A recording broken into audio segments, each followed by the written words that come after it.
What's up, everybody? How we doing out there? How we doing out there? Oh, I'm echoing.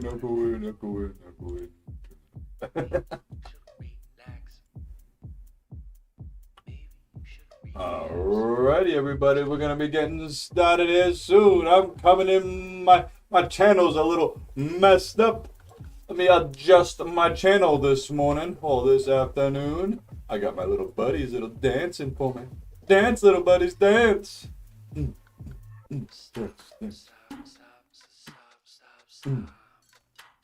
Alright, love you.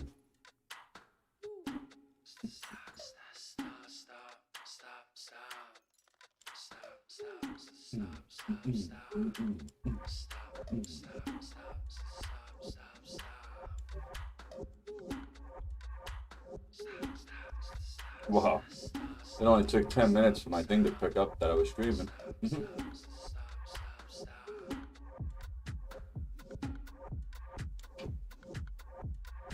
thingy's a little broken.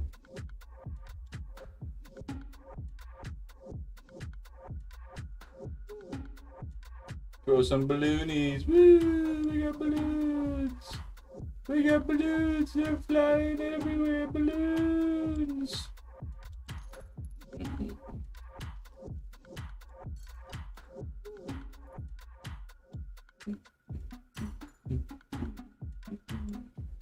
Ooh, a pink elephant. It's giving everybody hugs. The pink elephant. Ooh, the pink elephant loves everybody out there. I love you, pink elephant.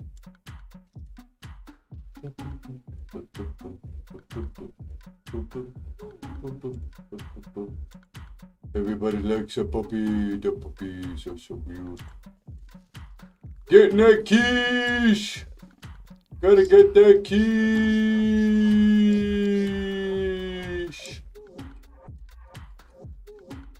Cash money. Alright, enough of that, Joe. Oh.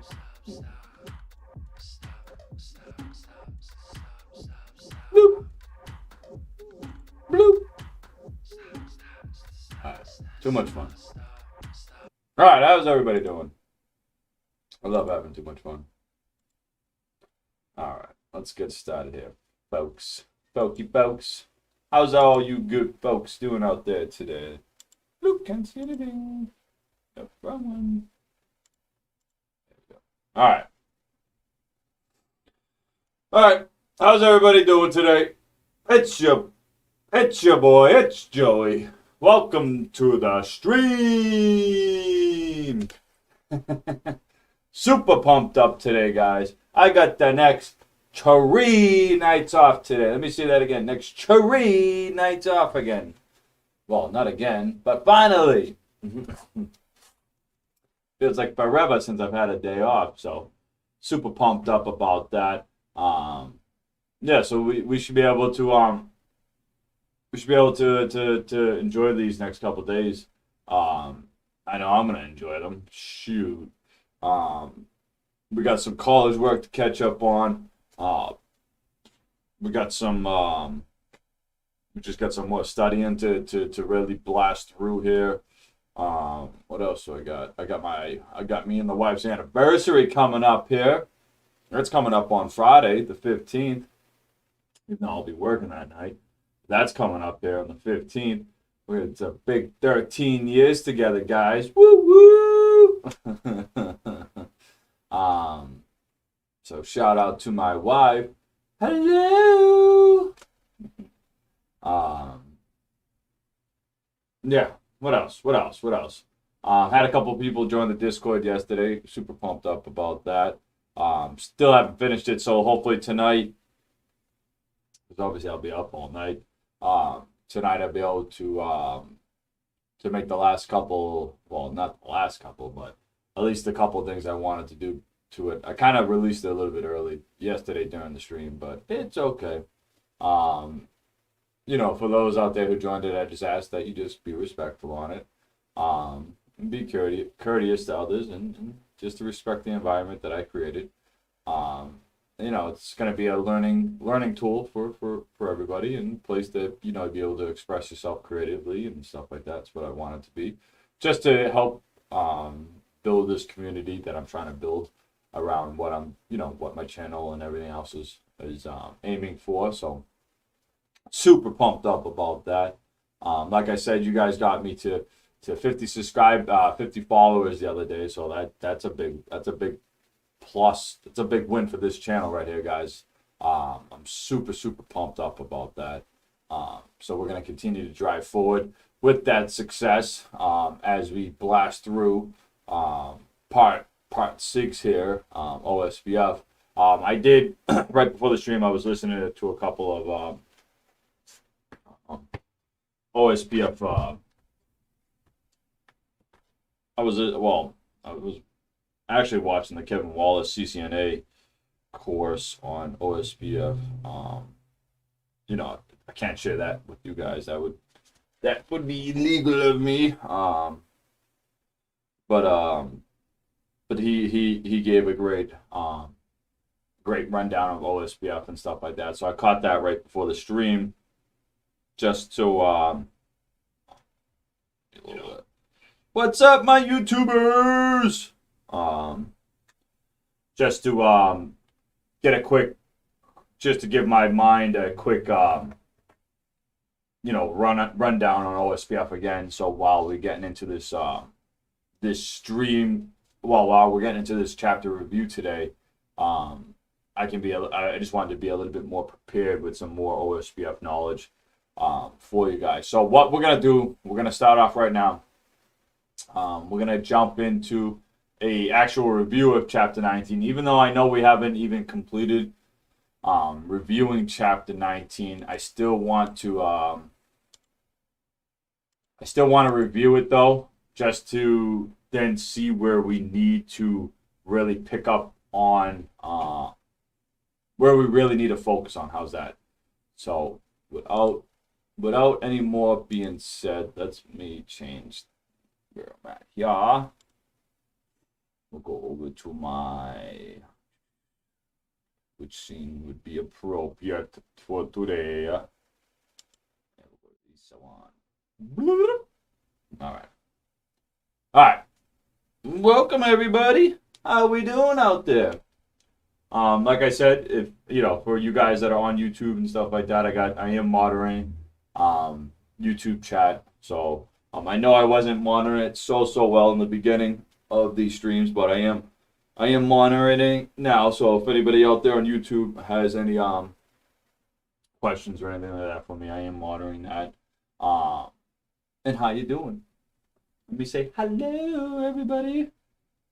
Hello, everybody, and welcome.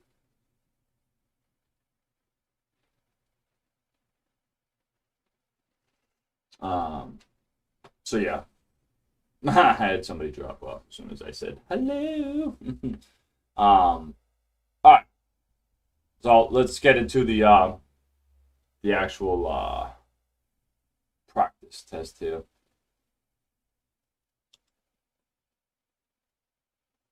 All right, we won't take a crazy test.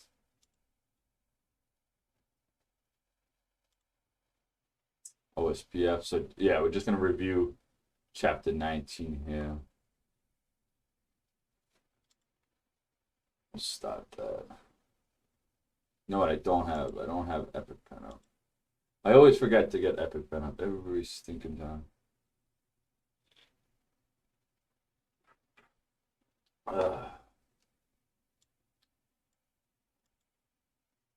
I'm on, Betsy. All right. Oh, 2 questions. That's it. No, we're gonna have to take a bigger one than that, buddy. All right. Which LSA type describes the topology inside an OSPF area? Which LSA type describes the topology inside of an OSPF area? LSA. Okay. So,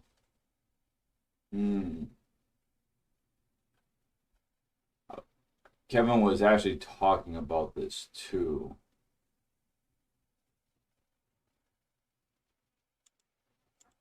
Yeah, so it's LSA 1 and LSA 2.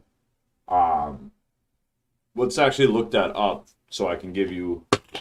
Let's look up the LSAs. That way we can talk about that just real quick before we move too far on.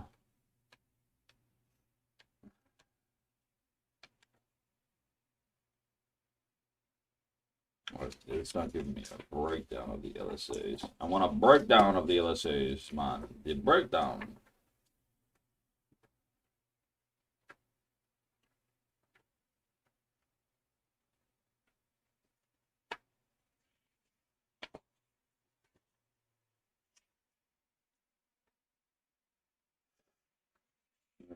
Distance.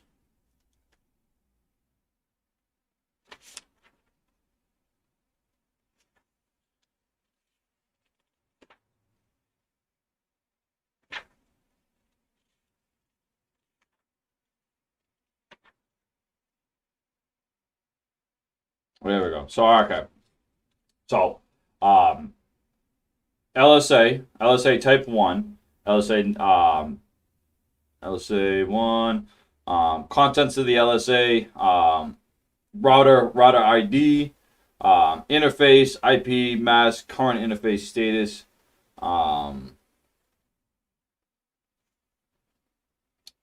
LSA 2, network, describes the network that has the DVR, DRBR, that doesn't really help me much. What does LSAs? OSPF needs a very detailed topology information inside each area. The router inside in area X need to know all the details about the topology inside of an area X and all mechanisms to give routers all these details is for the router to create a flood router type 1 and network type 2 LSA about the routers and links in the area.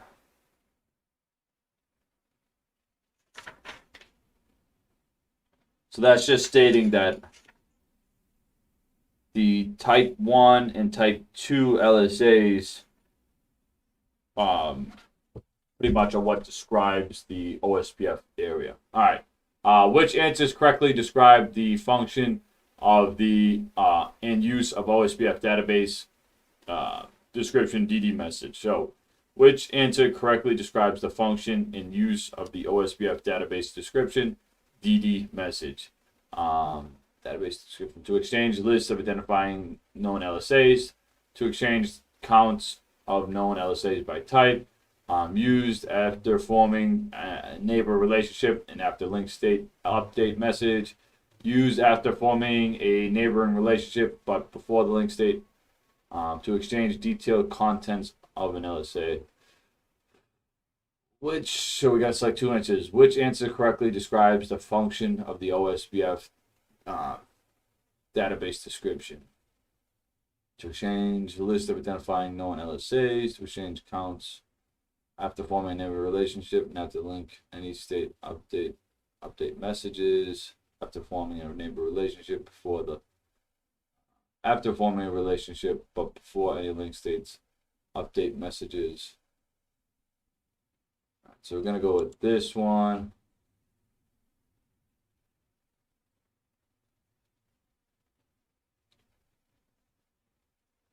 And to exchange detailed contents of LSA. We'll go with these two. Oh, I was wrong on both of them. Okay, let's read the actual description. So, several OSPF types it says, hello. Used by a router to announce itself to its neighbor, discover other neighbors, and decide if two routers have a matching setting, so they can become neighbors. Link state updates. That's what LSUs. Used by a router to send LSAs to a neighbor. The LSAs each contain a detailed data about the LSAs. Link state database descriptors.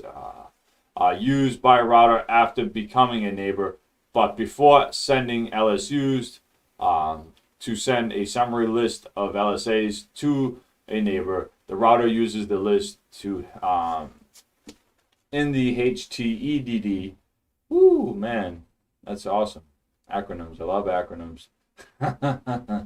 They're awful. Message as part of the process of deciding which LSA it should exchange with the LSA packets. Three answers describe the functions of the DD, with one describing how DD messages list the known LSAs being the correct answers. Two answers mention the timing of the LSA packets. These packets occur after the router becomes neighbor, but before sending LSUs. Okay, so the two correct answers were to exchange, list identifying known LSAs, to exchange list identifying known LSAs, and after forming a neighbor relationship before any link state update messages. So we were wrong on after forming a relationship and after any link state messages. So it's before the link state update messages, the LSUs, okay? And it's to exchange the list of identifying known LSAs, not to detail their contents, I guess. So, all right.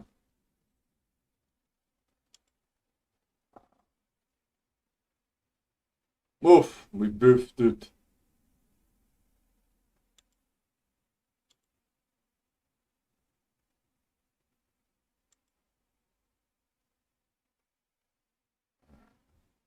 All right, let's I kind of, even just given those two those two questions, it really makes me we really need to get back into OSPF itself and take a strong hard look at OSPF. I gotta open my window, guys. Hold on one second. It's like 1,000 degrees in this room right now. Where I'm gonna melt. Like sometimes my heat works and sometimes it doesn't, but when it works, oh, blow it out, y'all. When it works, it works. All right. All right. Let's get back into. I got Cisco Packet Tracer up too, guys, at the same time. So we'll be doing some stuff in Cisco Packet Tracer again as well. So if you have Cisco Packet Tracer, you're more than welcome to follow along. All right. Let's start again right from the beginning, because I feel as though yesterday we really didn't get to too far into actually getting into the actual book yesterday. We focused a lot on configuring the routers and stuff like that, and not so much on actually reviewing the chapter. So we're gonna have to go back and we're gonna have to review this chapter. All right. So this chapter takes a long look at OpenPath's first version 2, OSPF version 2's concept. OSPF runs on each router, sending and receiving OSPF messages with neighboring and nearby routers. These messages give OSPF the means to exchange data about the network and to learn and add IPv4 routes to the IPv4 running table. Yep. Okay, we can skip some of that. All right. Comparing dynamic routing protocol features. Routers add IP routes to their routing table using three methods: connected routes, static routes, and routes learned using dynamic routing protocols. Okay. Before we get too far into discussion, however, it's important to define a few related terms and clear up any misconceptions about the term routing protocols, routed protocols, and routable protocols. The concepts behind these terms are not that difficult, but because these terms are so similar, and because many documentations pay poor attention to which each of these terms is used, they can become a bit confusing. These terms are generally defined as follows. Okay. Again, we're probably gonna skip some stuff, but some stuff we're gonna have to hit on. Even though routing protocols such as OSPF are different from routed protocols such as IP, so OSPF sits on top of IP. Okay, it's not in the OSI model or the TCP/IP model. OSPF sits on top of IP. Doesn't it's not in a different layer. It's in the same layer. It's in the layer 3 of the TCP/IP model, or the OSPF model. So it sits inside of that layer 3, the networking layer. All right. So it's just sitting just above IP, not any. It's not in a whole other different layer itself. Okay. Um, They do work together very closely. The routing process forwards IP packets, but if the router does not have any routes in its routing IP routing table, the packets the match a packet destination. The router discards the packet. Routers need routing protocols so they can route so that the routers can learn all possible routes and add them to the routing table, so that the routing process can forward routable protocols such as IP. Okay. All right. Routable protocol functions. Cisco iOS software supports several IP routing protocols performing the same general functions. Learn information about IP subnets and its neighboring routers. Advertise routing information about IP and its two subnet routers. If more than one possible route exists to reach one subnet, pick the best route based on the metrics. If the network topology changes, for example, a link failure, react by advertising some routes have failed and pick a new current best route. The process is called convergence. Okay. All right. Figure shows 3 of the 4 example. The functions list are 1. R2. So in this topology right here, this is the topology that we covered in. I believe this was the one I made in Cisco Model Lab, not in Cisco Packet Tracer. Okay. Pretty much what this is going over is if how OSPF, if one link was to fail, the convergent state on how OSPF would then send out its hello messages, update the routing update the routing tables, and then you'd be able to be able to route your IP packets throughout your network here. So, all right. All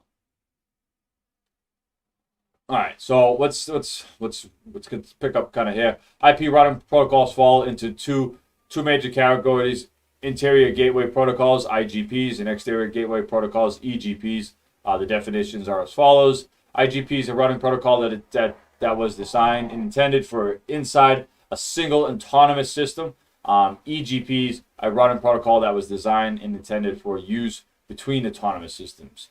All right, the terms IGP and EGP include the word gateway because routers used to be called gateways. Okay, these definitions use another term. Autonomous system (AS). An AS, autonomous system, is a network under the administrative control of a single organization. For example, a network created by and paid for by a single company is probably a single autonomous system.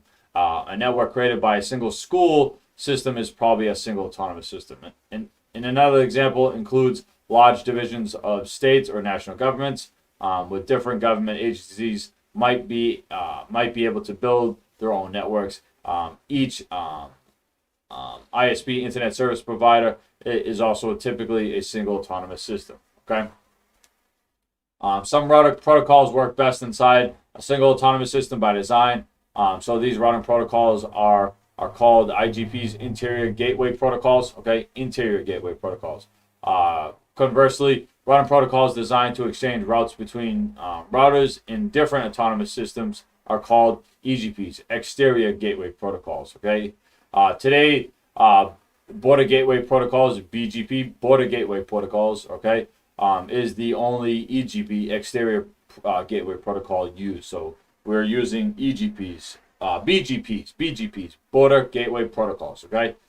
Each autonomous system can be assigned a number called, unsurprisingly, autonomous system number, ASN. All right. So when you see that ASN, that's the autonomous system number. Like a public IP address, the Internet Assigned Numbers Authority, IANA, controls the worldwide rights to assign autonomous system numbers. It delegates the authority to other organizations around the world, typically the same organizations that assign public IP addresses. For example, in North America, the American Registry for Internet Numbers. Assigning public IP addresses range autonomous system numbers. And the figure shows a small, wide world view. The figure shows two enterprises. All right, so just to elaborate on what we've talked about before. So this is considered a single autonomous system, a single autonomous system, a single system. All right. So inside of the autonomous system, you have so this one has EIGRP, but you'll have OSPF. Okay, OSPF, EIGRP, working inside of the interior gateway, okay, inside of the actual autonomous system. So inside of the actual company or district or state, whatever have you, that is inside that is the autonomous system realm or domain, I guess. You'll have interior gateway protocols working where between autonomous systems, you'll have border gateway protocols, BGPs, working between each autonomous system. Okay, this way these autonomous systems can actually communicate with each other. Okay, all right. Comparing IGPs, organizations have several options when choosing an IGP for their enterprise networks, but most companies today use either OSPF or EIGRP. This book's discussions OSPF version 2 with the CCNP enterprise certification, adding EIGRP before getting into details about these two protocols. The next section first discusses some of the main goals of every IGP, comparing OSPF and IGRP, plus a few other IP routing protocols. Okay. IGRP, protocol algorithms. A routing protocol underlying algorithm determines how the router protocol does its job. The term routing protocol algorithm simply refers to the logic and process used by different routing protocols to solve the problems of learning all routes, choosing the best route into each subnet, and converging in reaction to changes in the internetwork.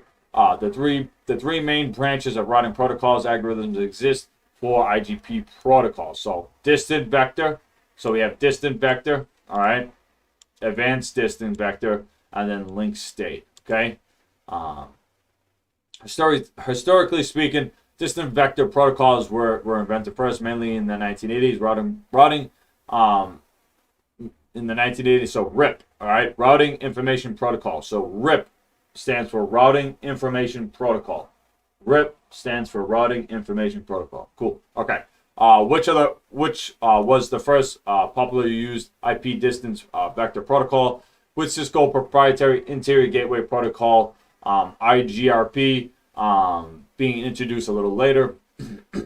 By the early 90s, distant vector protocol somewhat slow convergence and the potential for routing loops drove the development of a new alternative routing protocol that used a new algorithm. Link state protocols, in particular, OSPF, open shortest path first. Okay, OSPF, open shortest path first. An integrated intermediate system and the integrated intermediate system to intermediate systems. That one's awful. ISIS is the integrated intermediate system to intermediate systems. The ISIS. Solve these main issues. These names are awful. But I can see why they made acronyms for everything. All right. They also came with the price. They required extra CPU and memory on the routers, with more planning required for the network engineer. All references to OSPF in this chapter refer to OSPF version 2 And I don't have my thingy up. There we go. All right.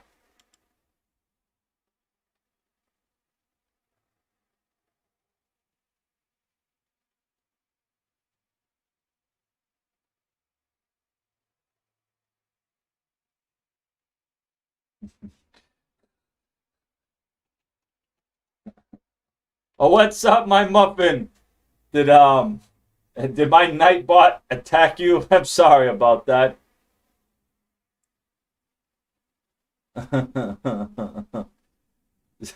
My Nightbot's crazy. Did you get to STP? We did. So we covered STP. We covered STP a couple chapters ago, actually, my muffin. That was back in, I want to say that was back in, what chapter was that?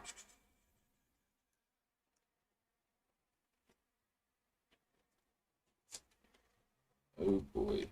That was a couple of chapters ago. And that was actually a pretty fun one. I almost actually almost grenaded my computer with STP because I thought it was a great idea. Okay, so you know how to learn what becomes a root switch? Yeah. So with the default STP default. Man, now you got me stumping over myself. So yeah, so we learned.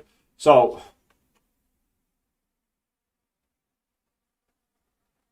yeah, the lowest priority and the lowest system ID, and OSPF is seeming like a little bit of the opposite, where it's looking for the highest.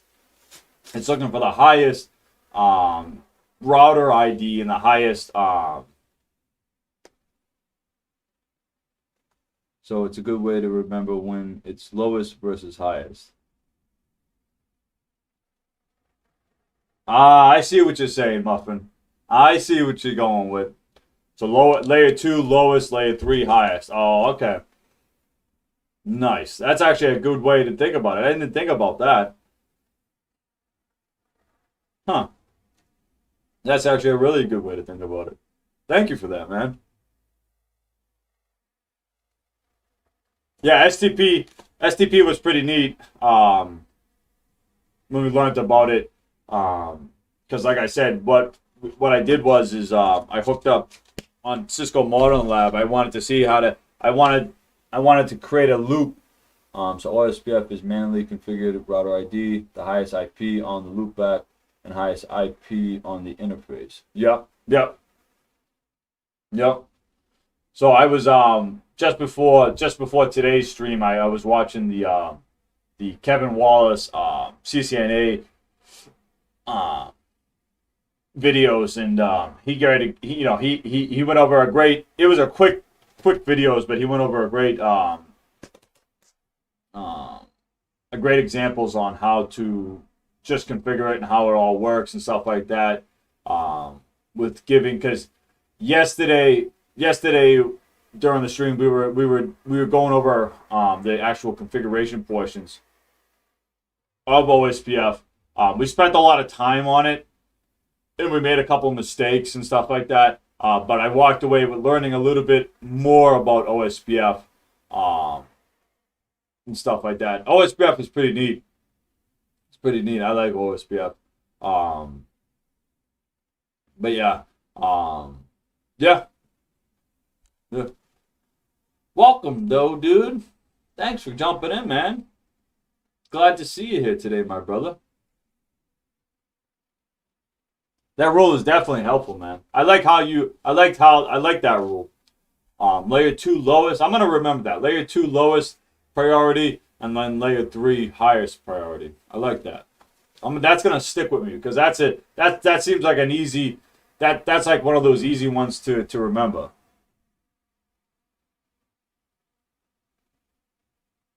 Yep. Really. Given this topology, what switch become root? Yep.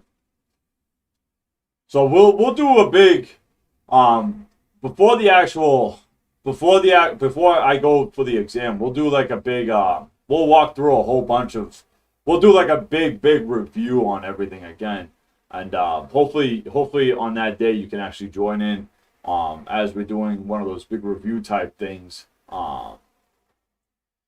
that I'll be doing. You know what I'm saying? It'd be helpful to have you here with me. How's that? Nice. All right. Let's get back to kind of reviewing. So we kind of talked about where OSPF came from.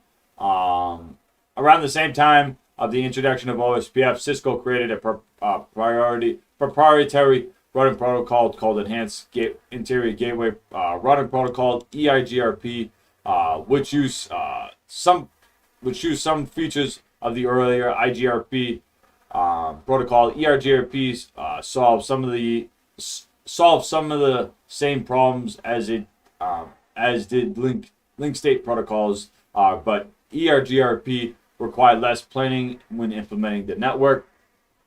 As time went on, EIGRP was classified as a unique type of routing protocol. However, it's used more distance vector features than link state, so it is more commonly classified as an advanced distant vector protocol.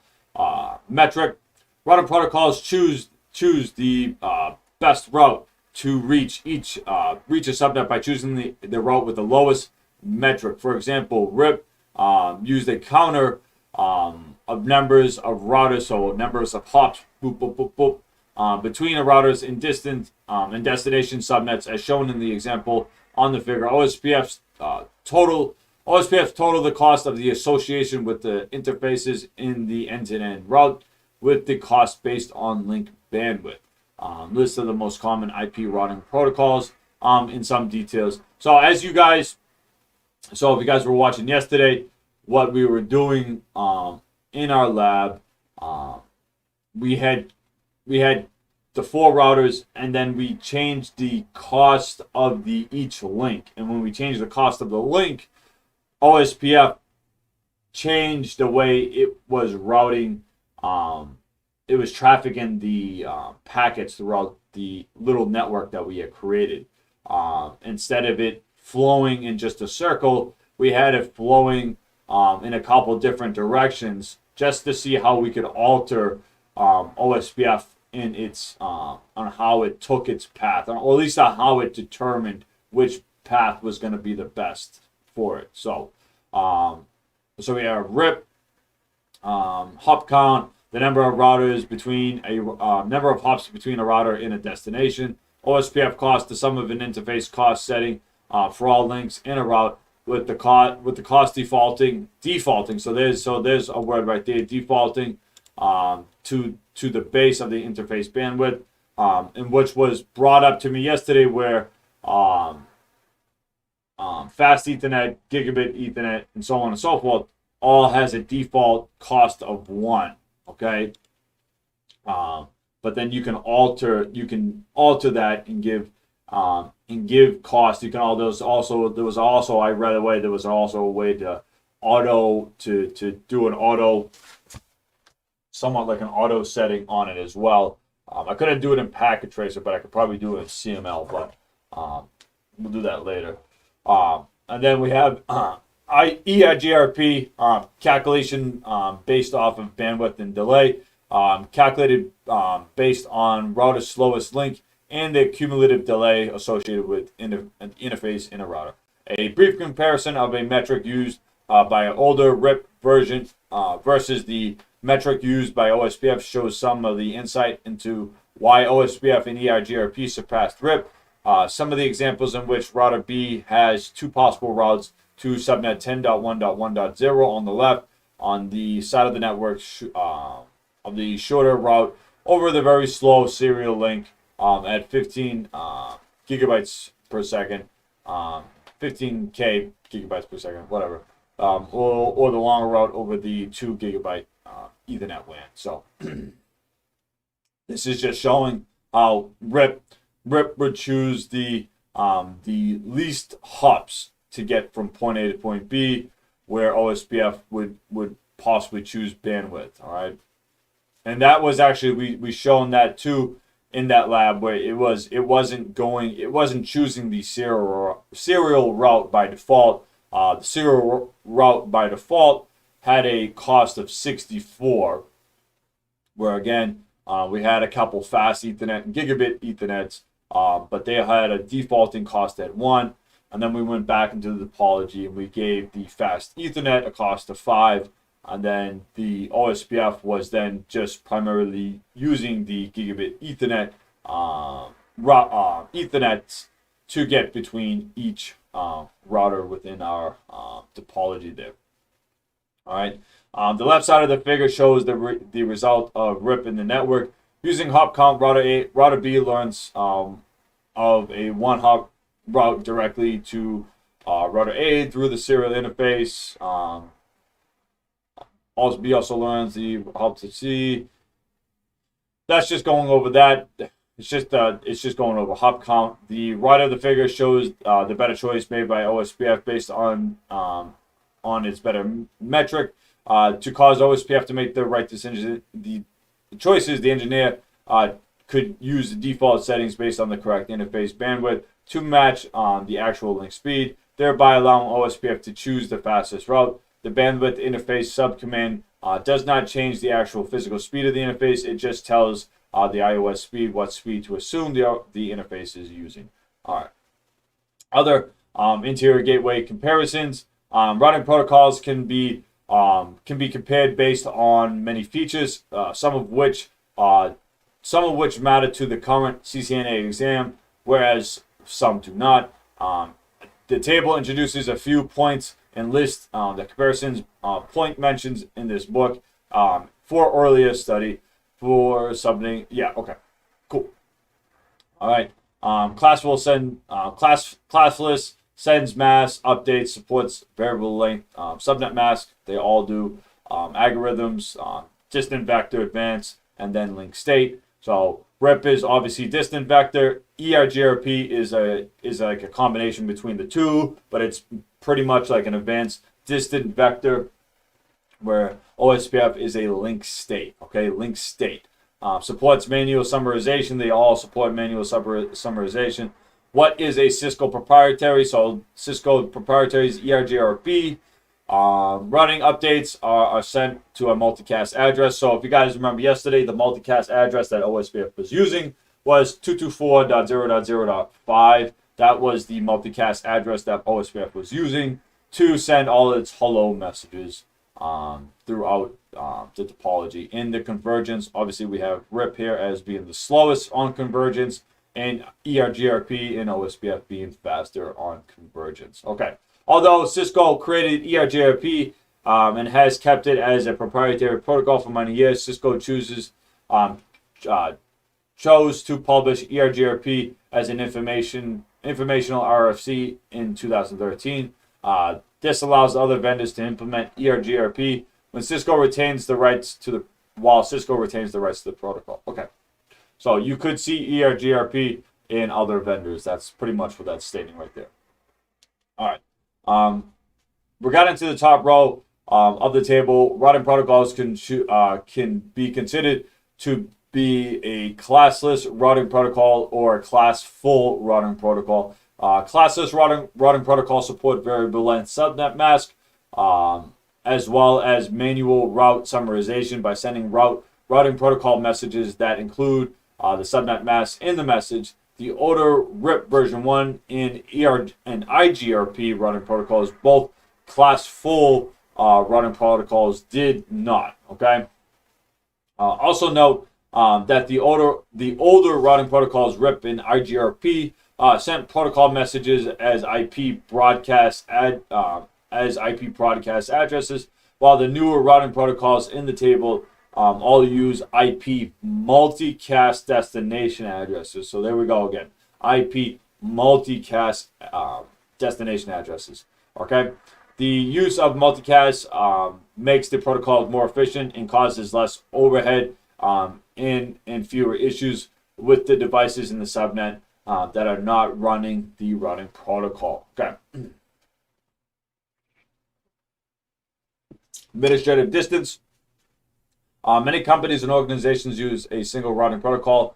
However, in some cases, a company needs to use multiple routing protocols. For example, if two companies connect their networks so that they can exchange information, they need to exchange some routing information. If one company uses OSPF and the other one uses RGRP, on at least one router, both OSPF and ERGRP must be used. Then that router can take MFs always connect their networks. MFs always connecting their networks. Oh, it's a joke.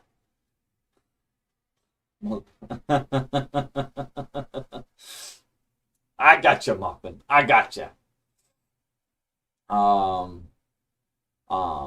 Then that router can take routes learned by OSPF and advertise them into ERGRP and vice versa through the process called route redistribution. Depending on a network topology, the two routing protocols might learn routes in the same subnet.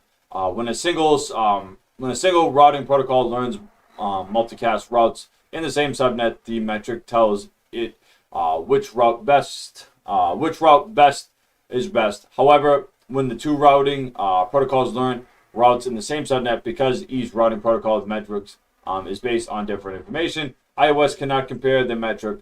For example, OSPF might learn a route to subnet 10.1.1.1 with metric 101, and within ERGRP might learn the route 10.1.1.0 with the metric 2,100,095,400, yeah, whatever.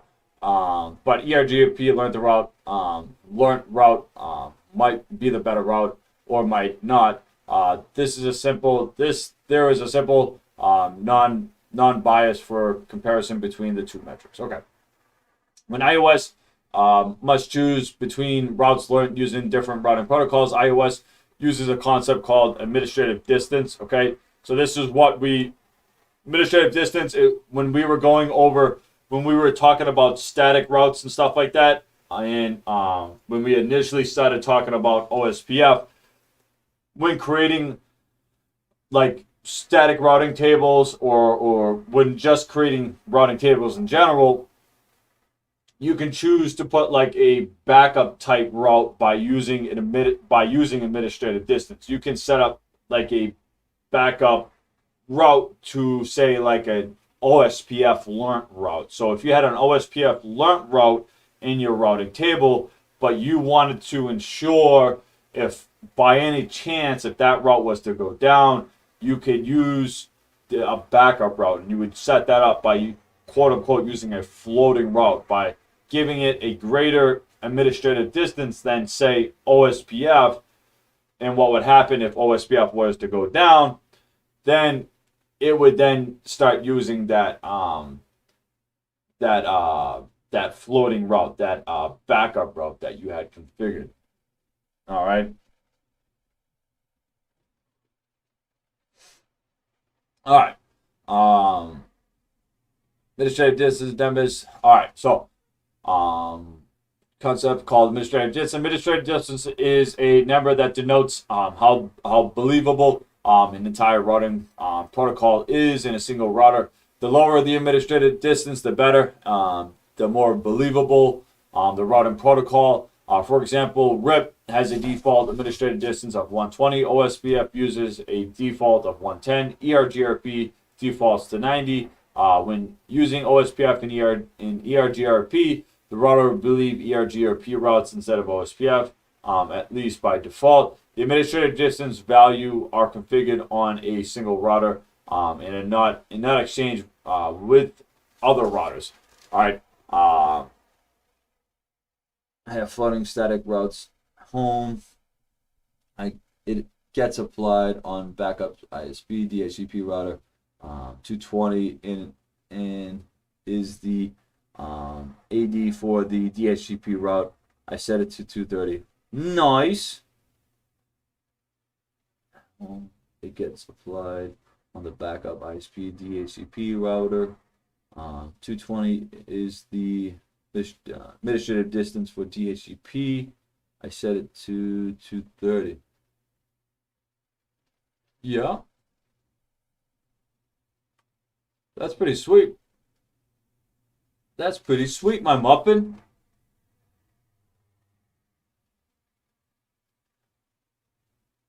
Nice. All right.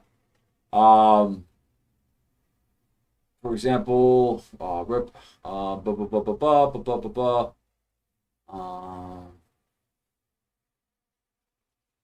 By default, administrative. All right, cool. So, pretty much like what Muffin was bringing up in the chat. This is the table of routing of administrative distances by default. And what he was kind of alluding to and bringing up is you can set these up. You can statically give yourself different values. So you can configure, you can go inside and change the values of what you want to do. So you can do different things. For instance, you have like a failure on one end.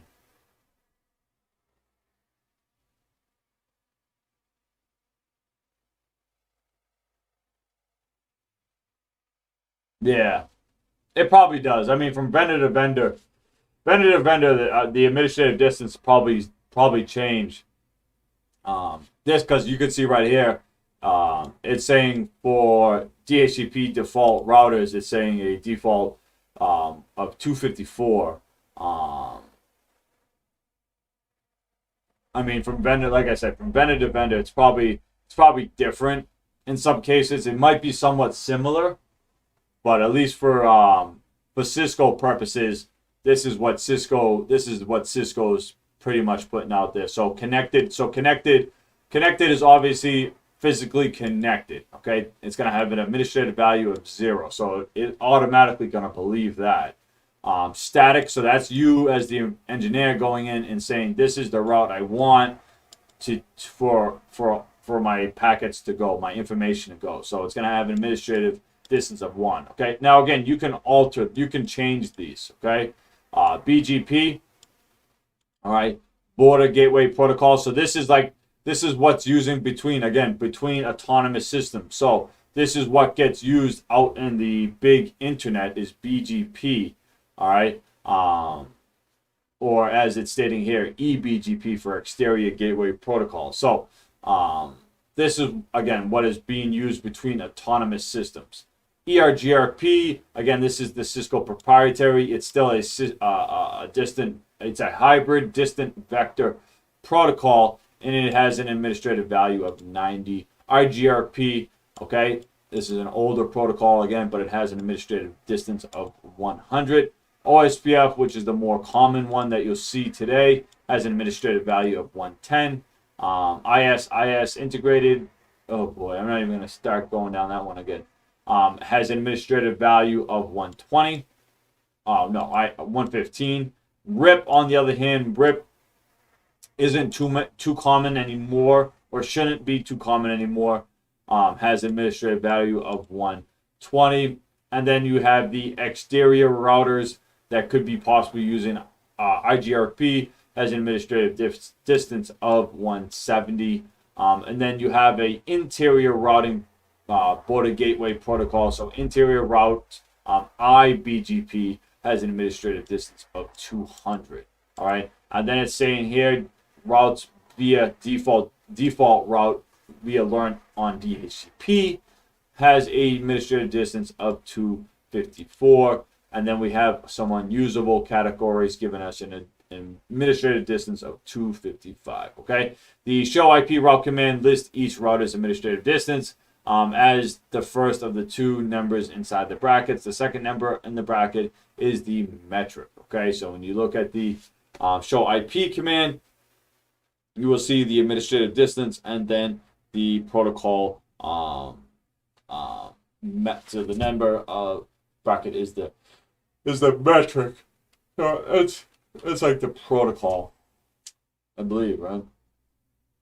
The table shows the default administrative distance values, but iOS can be configured to change the administrative distance of the particular routing protocol, a particular route, or even a static route. For example, the IP route 10.1.3.0.255.255.0, 10.1.1.130.253 defines a static route with an administrative distance of 1, but the command IP route 10.1.3.0.255.255.0 to 10.1.130.253, and given it an administrative distance right here, again, right here, given it an administrative distance of 210, okay? All right, defines the same route with the administrative distance of 210, so you can actually create a static route that is only used when the routing protocols do not find a route, just by giving the static route a higher administrative distance. Okay. All right. OSPF concepts and operations. Routing protocols basically exchange information so routers can learn routes. The routers learn information about subnets. Routers then to choose subnets and metric information about how good each route is compared to each other.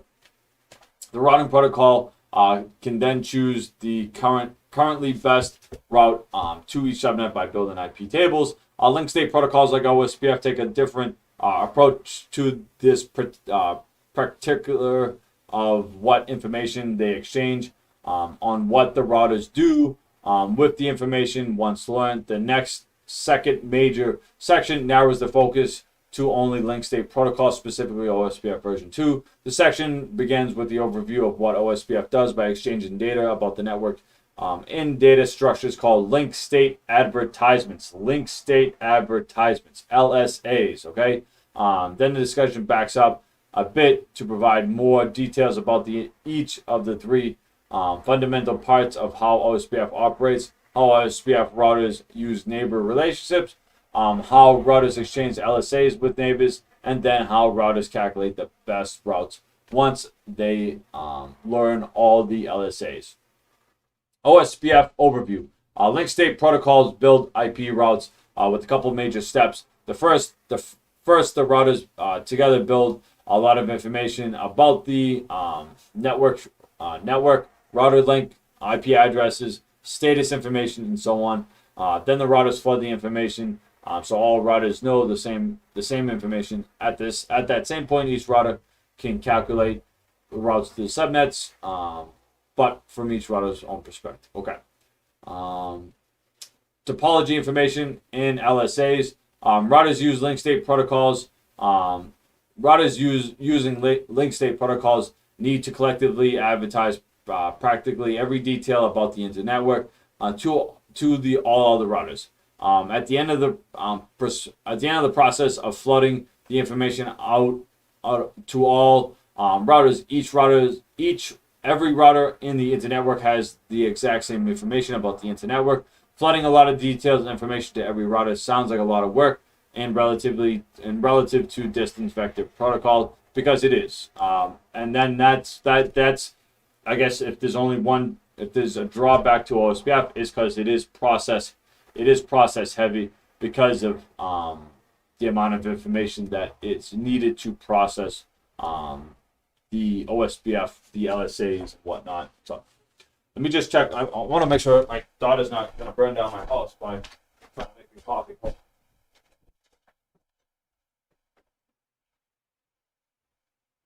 How long has this water been on for? So,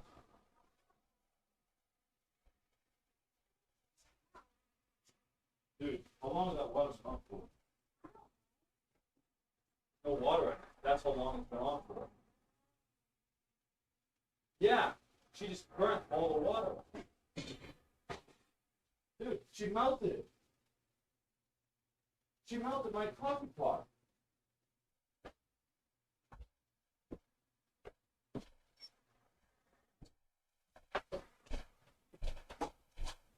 No, I knew that was gonna happen.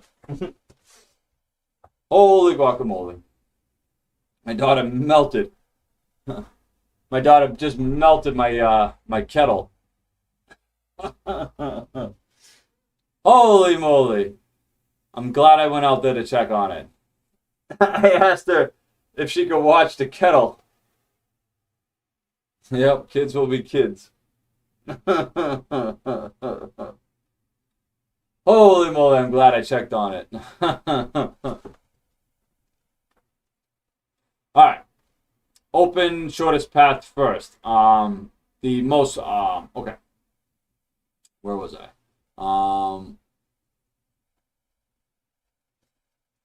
Alright.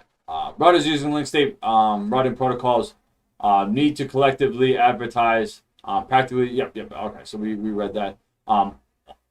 OSPF, the most popular link state IP routing protocol, organizes topology information using LSAs and the link state databases. Represent the idea. Each LSA in the data structure with some specific information about the network topology. The link state database is simply the collection of all the LSAs known to the router. So the link state database, okay, that's containing all the link state advertisements within that internetwork, okay. LSAs in LS and link state advertisements and link state databases relationship, okay. Shown in the general in the figure shows the general idea of the flooding process when router 8 creating and flooding its routing link state advertisements. The router's link state advertisements for router 8 describe the router itself, including the existence of subnets 172.16.3.0 as seen on the right of the figure. Note that the figure actually shows only a subnet of the information. So here we go. So we have router 8 right here.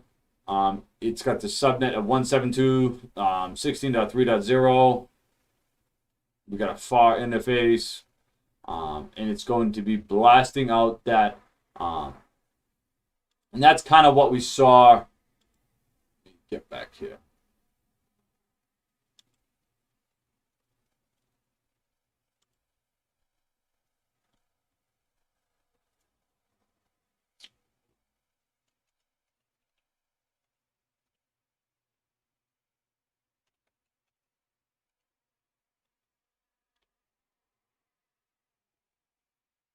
And that's kind of what we saw when we were doing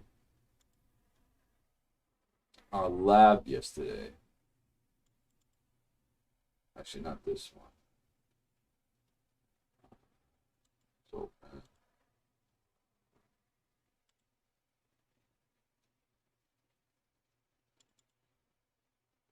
So, this one. So when we were working in our lab yesterday, when we were changing things around,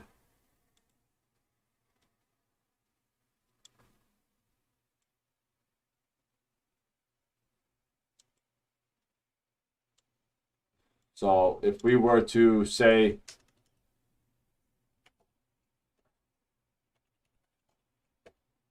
if we were to go into interface gigabit 0-1 and give it the shutdown command,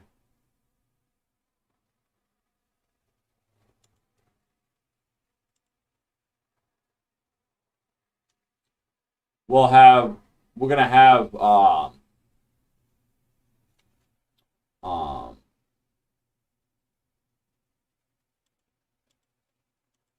I'm guessing R2 is the DR then in this case.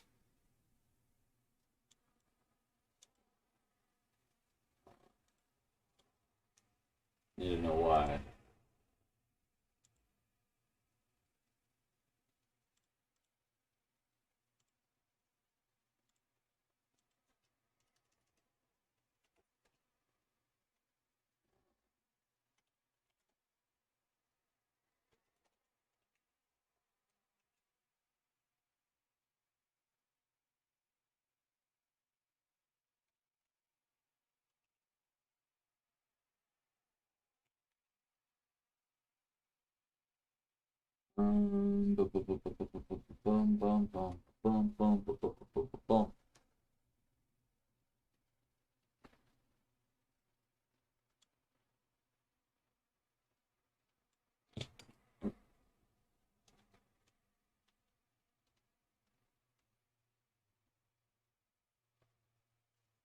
Guessing R2 was the designated router for that network. That's why it flooded out that information as soon as I shut down the interface on router 4 here.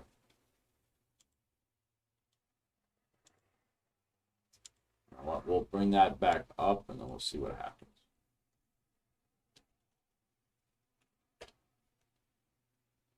So there comes this flood now. As you can see, they're about to flood. Router 4 and router 2 are about to flood the network, advertising the change that just happened. And that's what you're seeing with these OSPF packets here. And we can take a look at it, and we can see that you can see that 224.0.0.5 multicast address that it's using. Okay. All right. Same thing on router 2 here. Again, it's using that multicast address. Okay. It's going to be flooding it out to advertise that that link state just came back up. All right. And it's going to be flooding it all out to everybody, la-di-da-di. All right. And then what you saw come back was the, so the first messages was the OSPF hellos. That's given the, pretty much like the information that something had changed. So we could take a look at those packets. And you can see that it's using, I didn't configure the actual router ID. We're going to do that today with jumping into different configurations, but it's using the loopback addresses as all the routers IDs and stuff like that. And then what you're seeing back here is these are the OSPF link state updates. Okay, link state updates here. All right.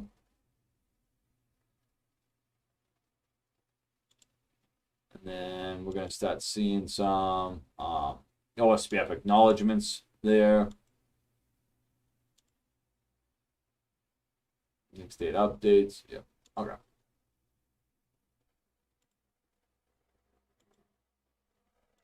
All right.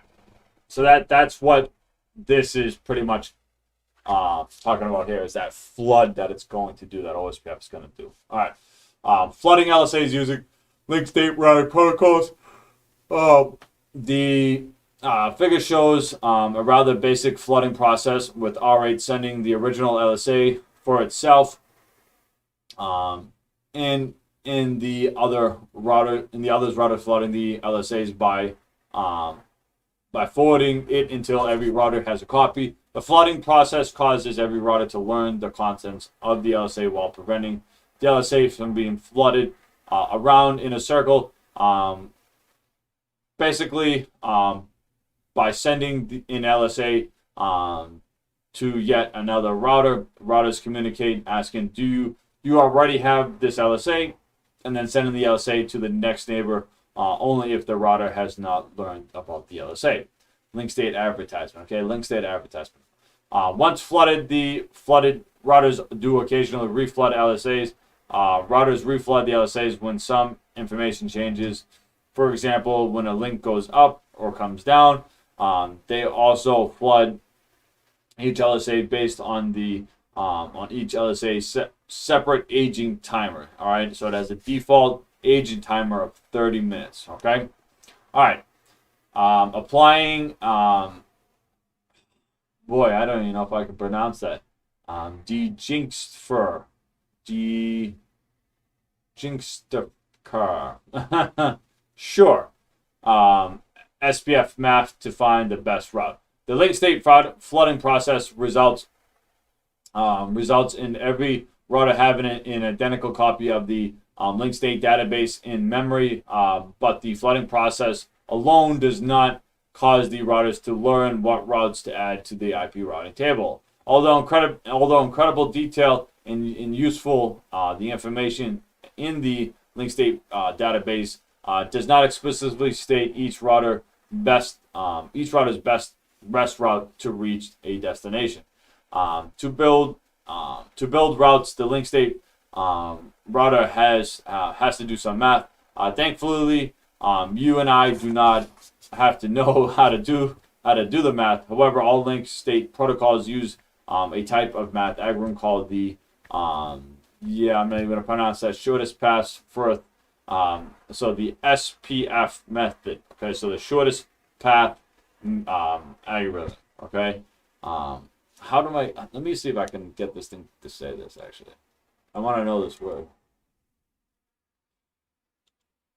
Math. However, all link state protocols use a type of math algorithm called the Dijkstra shortest path first. Dijkstra.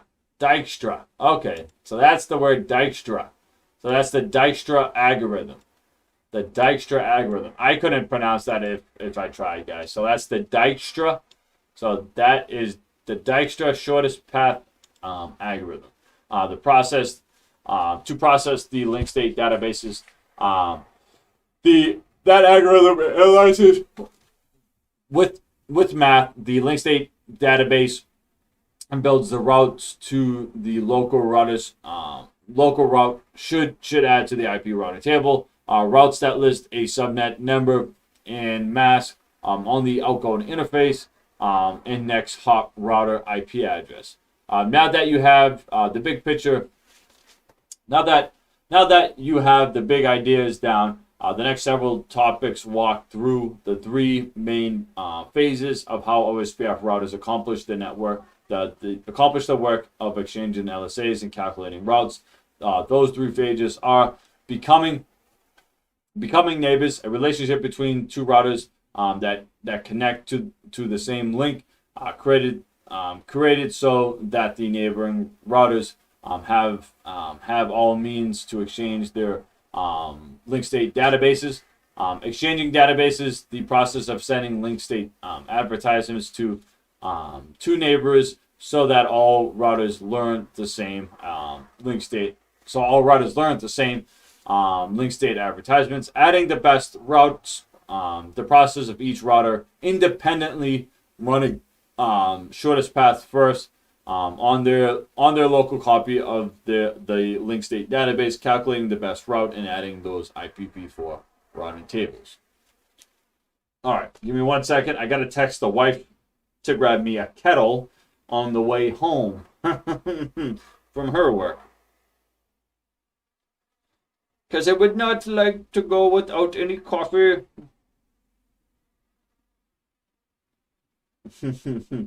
Me without coffee is not very good.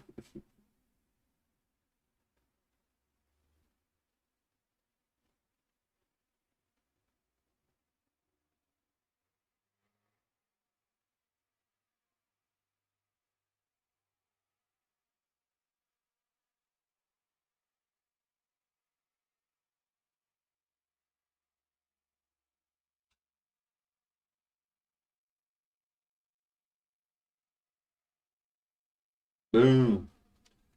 The wife's gonna freak out when she gets that text message. What? Becoming a OSPF neighbor. All right. Of everything you learned about OSPF in this chapter,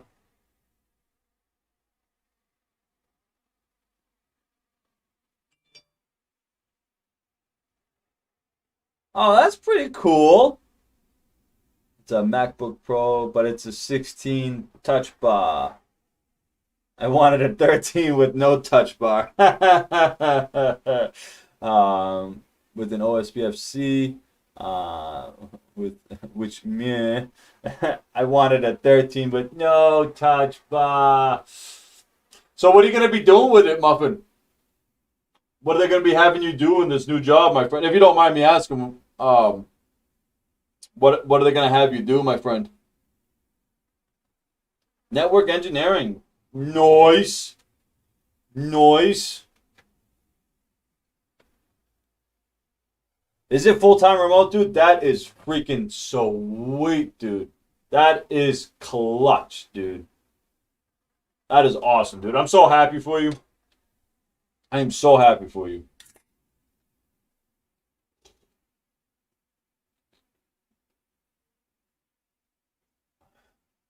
Are you excited? I hope you're pretty stoked, man. 'Cause that's pretty awesome, dude. That's what I'm hoping to look for.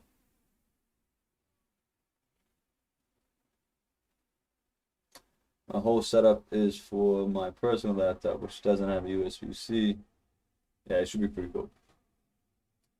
Yeah, I mean, I'm pretty sure you can work. I'm pretty sure you can work around work around um, converting some stuff to USB-C for that. But yeah, man, the dongle life.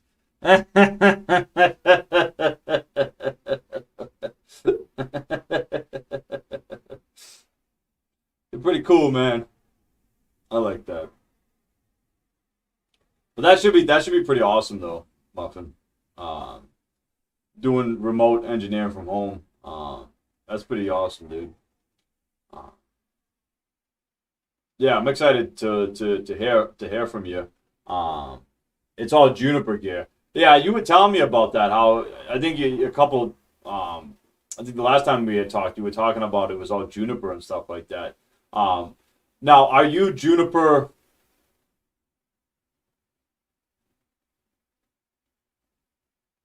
Did you really?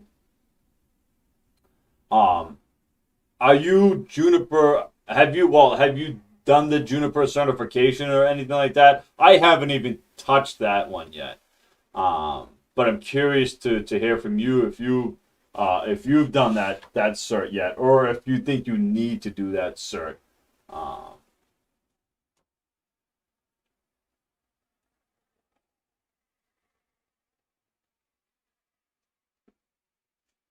Looking at Juniper,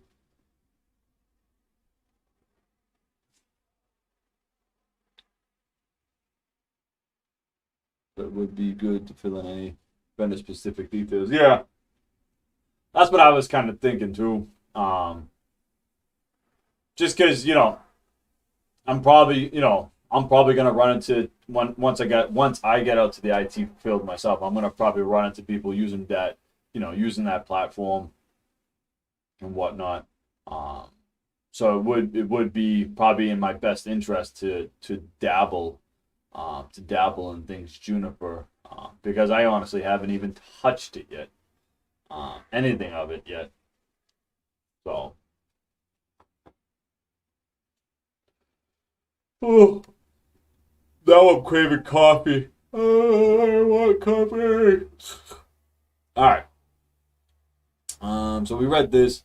The basics of OSPF neighbors. OSPF neighbors are routers that both use OSPF and both sit in the same data link. Two routers can become OSPF neighbors if connected in the same uh, VLAN, or on the same serial link, or on the same Ethernet WAN link. Two routers need to do more than simply exist in the same link to become OSPF neighbors.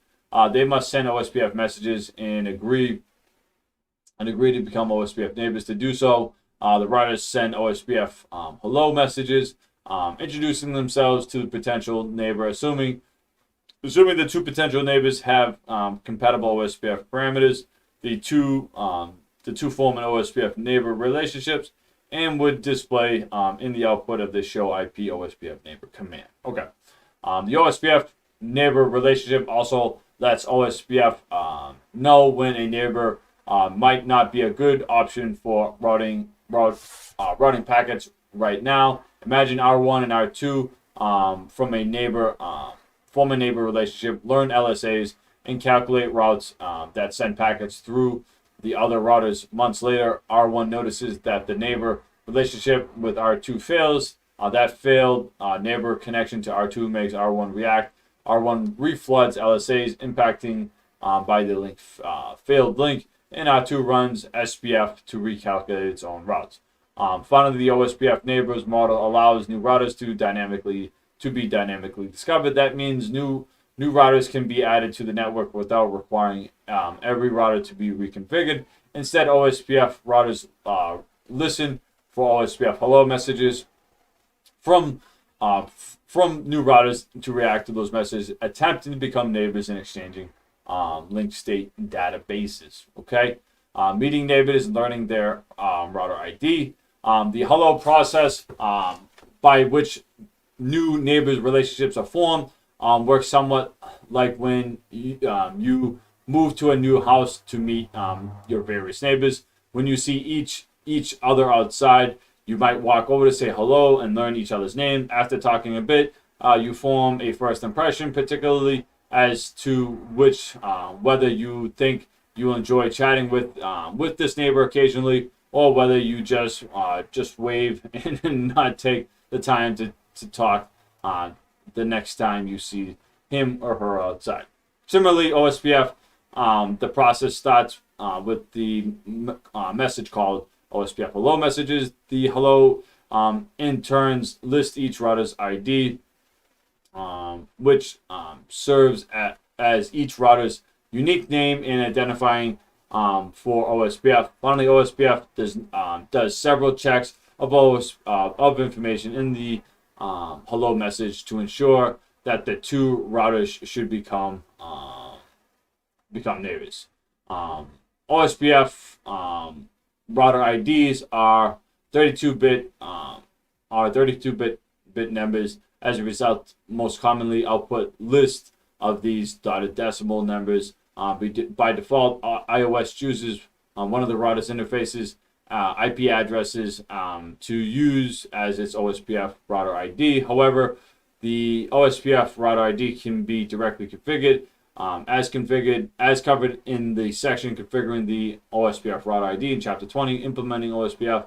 As soon as a router has chosen its OSPF router ID, in some interfaces come up, the router is ready to meet its OSPF neighbor. OSPF routers can become neighbors if they are connected to the same subnet to discover other OSPF speaking routers. A router sends a multicast OSPF hello packet to each interface and hopes to receive OSPF packets from the other router connecting to those interfaces. And the figure outlines the concepts. Okay.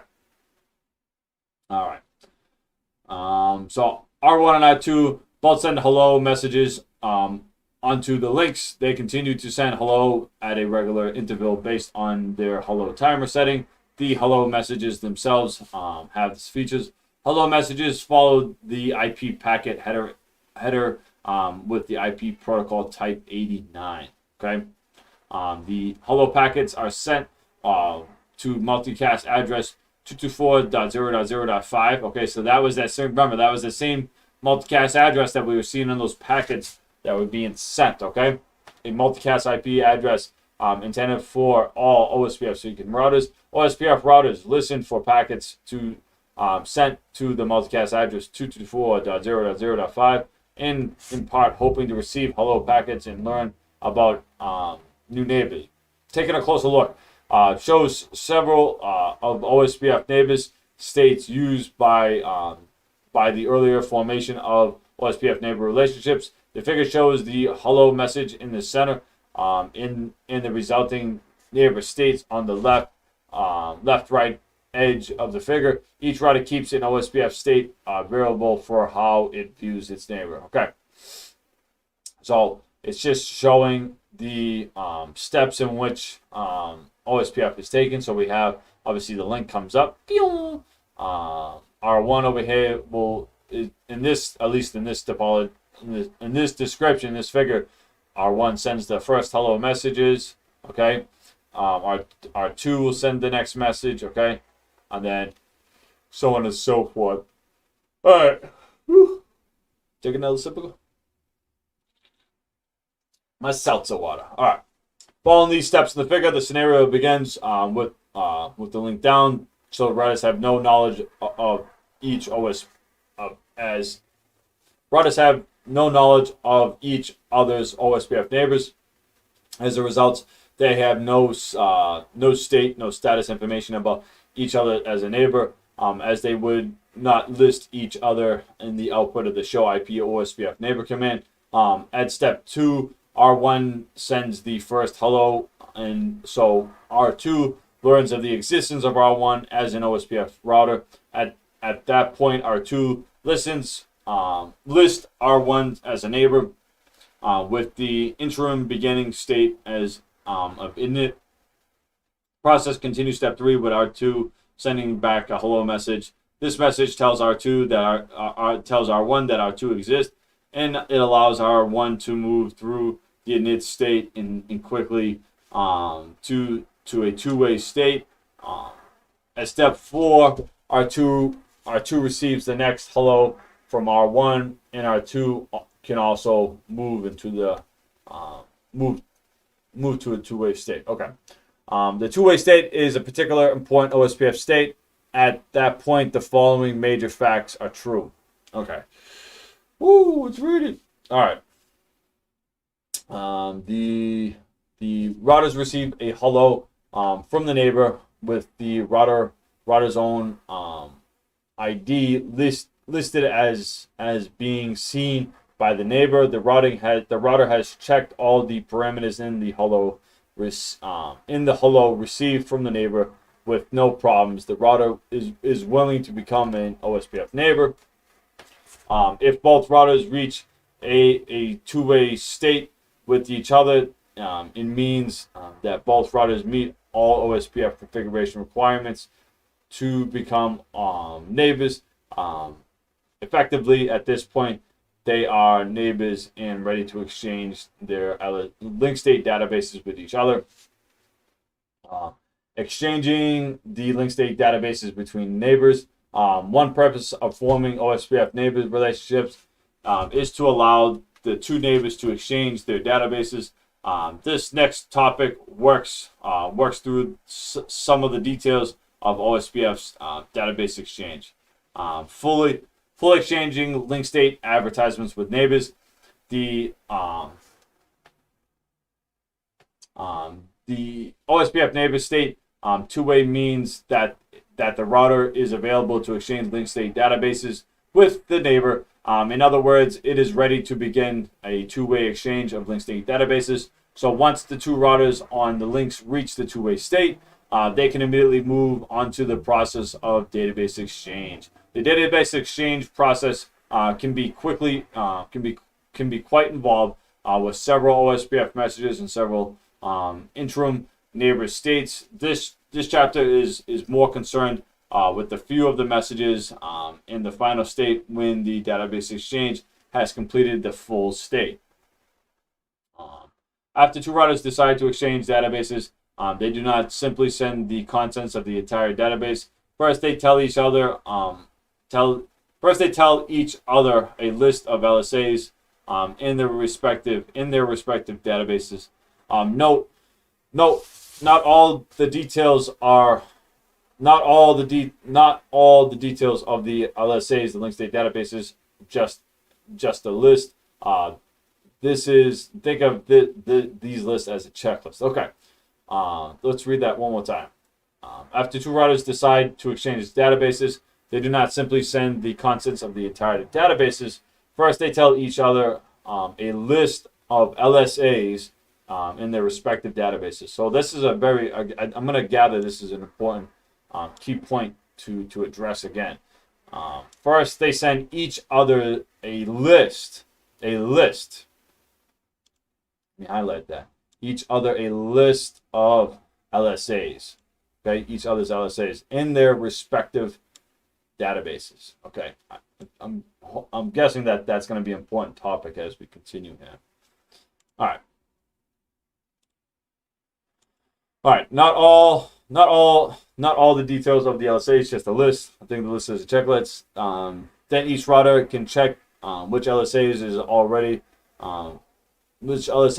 it already has, and then ask the other router for all the LSAs they do not know yet. For instance, R1 might send R2 a checklist to the that lists 10 LSAs using an OSPF database description, or DD, database description, DD. R2 then checks its link state database and finds 6 of those 10 LSAs. So R2 asks R1 using a link state request packet to send the 4 additional LSAs. Thankfully, most OSPF version 2 work does not require detailed knowledge of these specific protocols. However, a few of the terms are used quite a bit and should be remembered. In particular, the OSPF message that actually sends the link state advertisement between neighbors are called link state updates. So link state updates, LSUs, link state update packets. All right, that is the link state update packet holds database structure called link state advertisement. Link state advertisements. The link state advertisements are not packets, but rather data structures that sit inside the link state database and describe the topology. So LSAs are not packets. Let me say that again. LSAs are not packets. Okay, they are not IP packets. All right. They are data structure. Data structure. Okay. All right. The figure pulls some of these terms and processes together with a general example. The story picks up the example shown in the other figure, with the new figure showing an example of the database exchange process between R2 and R1. The center shows the protocol message, and in the outer items shown, the neighbor states a different point in the process, focused on two items in particular. The router exchange, the LSAs inside the LSU, the link state advertisements inside the link state updates. So the link state updates, the link state advertisements are inside the link state updates. Okay. When finished, the router reached the state of full, meaning they have fully exchanged the contents in their link state databases. Okay. All right. Maintaining neighbor in the LS link state databases. Once 2 neighbors reach a full state, they have done all the initial work to exchange OSPF information between the 2. However, the neighbors still have to do some small outgoing tasks to maintain the neighbor relationships. First, router monitors each neighbor's relationship using hello messages in the 2 related timers, the hello interval and the dead interval. Routers send hello every hello. Routers send hello every hello interview to each neighbor. Each router expects to receive hello from each neighbor based on the hello interview. So if a neighbor is silent for a length of the dead interview, by default 4 times as long as the hello interview, the loss of the hello means that the neighbor has failed. Okay, cool. All right, give me 1 second. I'm gonna go try to make some coffee some other way. Hold on.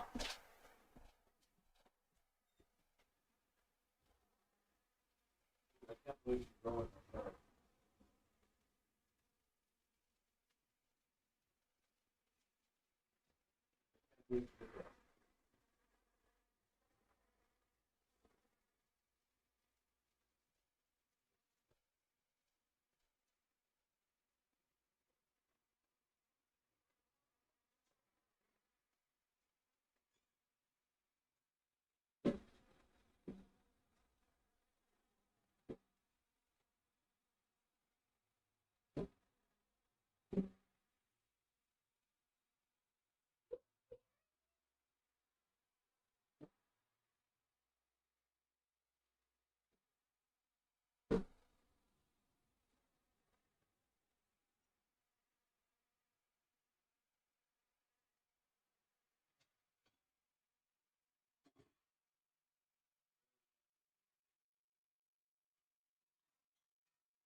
Yo, do you even hear anything?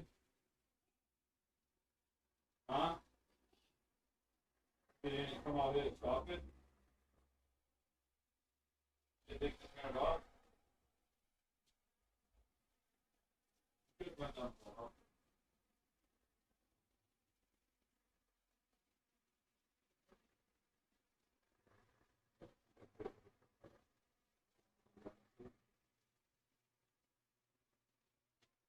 Room, I get it.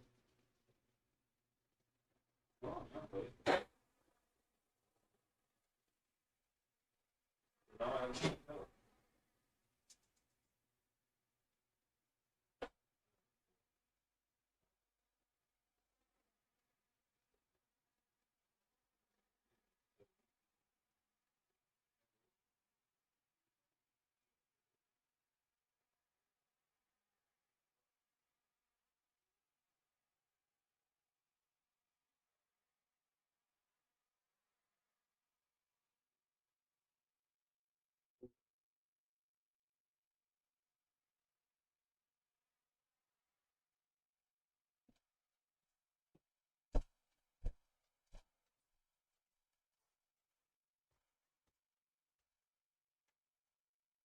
All right. Woo! Huh? It's going. I need coffee. All right. Should have got coffee ready before I started, but rushing to get dinner done. All right. Much more we got in this chapter. We're doing pretty good. I'm glad we went back and reviewed the chapter because I needed to review this chapter today.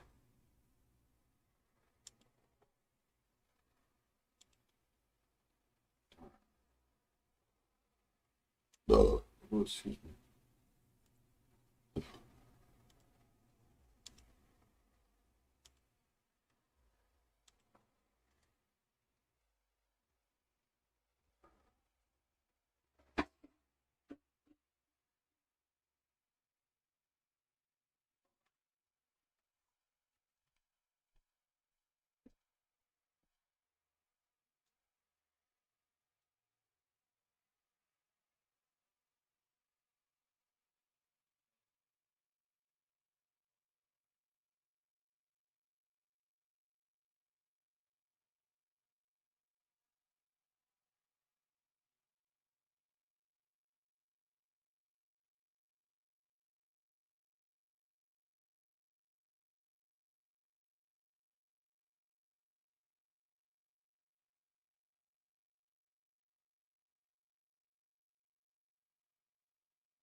Huh. Get back.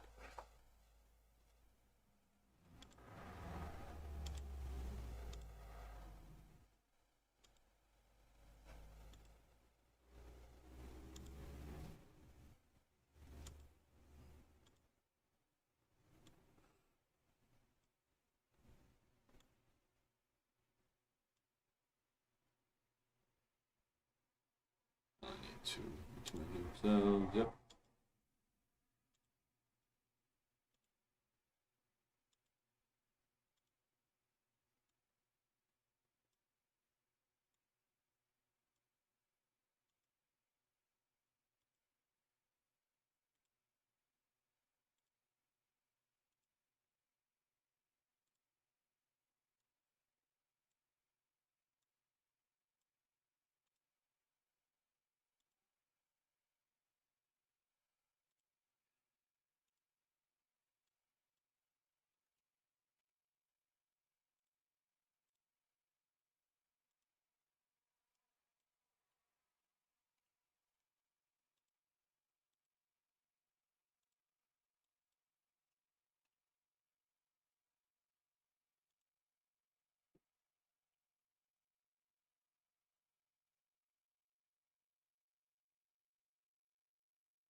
Let's do this.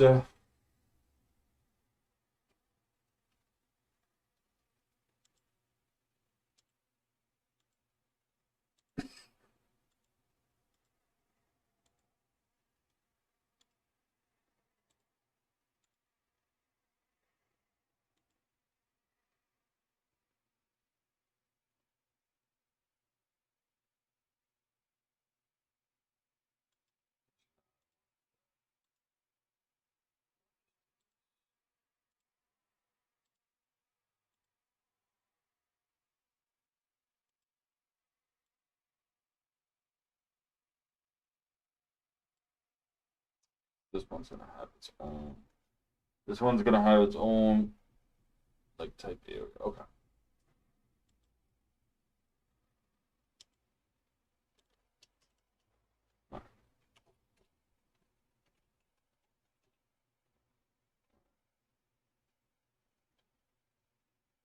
Alright. So we're gonna do router hyphen ID.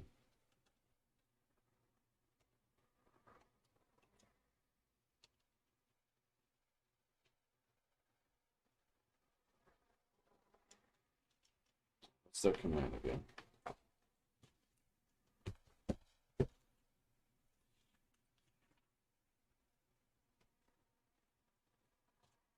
Yeah.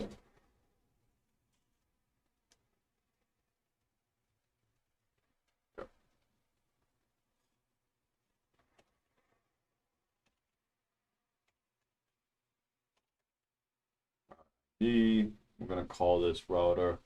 Um, .1.1.1.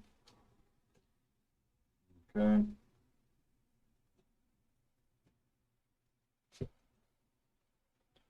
Let's go into the interface. Gigabit 0-0. I'm gonna give it the IP address of 0.1. Say 1.5.5.0.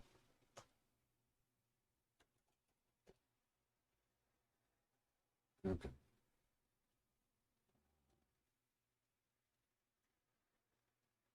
Also give it on the other interface. I got another interface here. Gigabit 0-1.0. Well, no, that'd be passive, so we don't have to do anything to that one.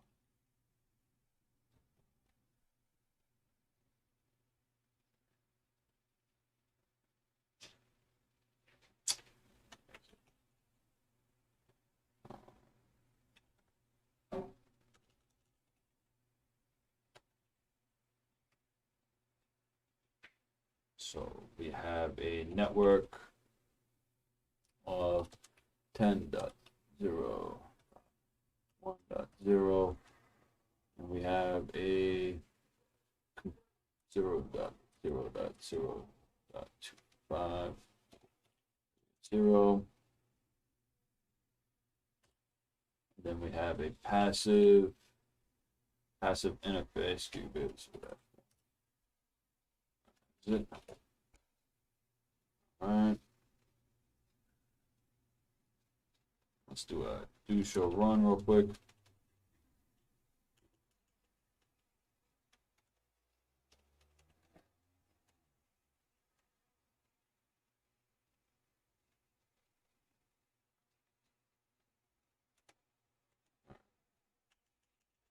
Let's do a do show P OSPF.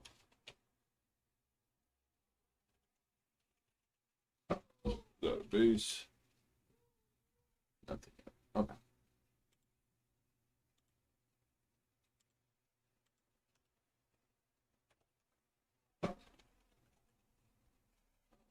So let's do interface. Which interface do we have? 0. The address 10.0.1.2. 0. Shut. right, and then we're going to say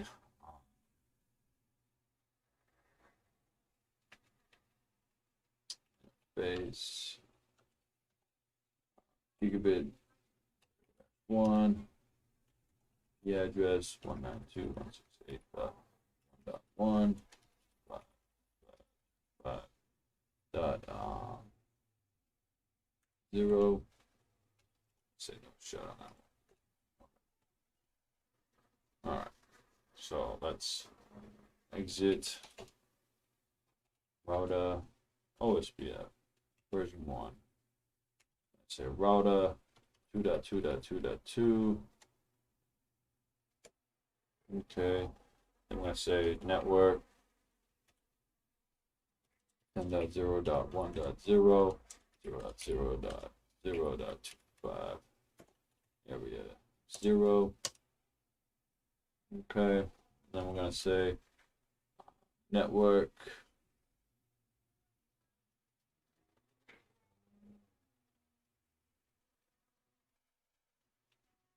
okay, so we just made our full adjacency right there. I'm gonna say network 192.168.1.0. And I'm gonna say 0.0.0.25. I'm gonna say area 1.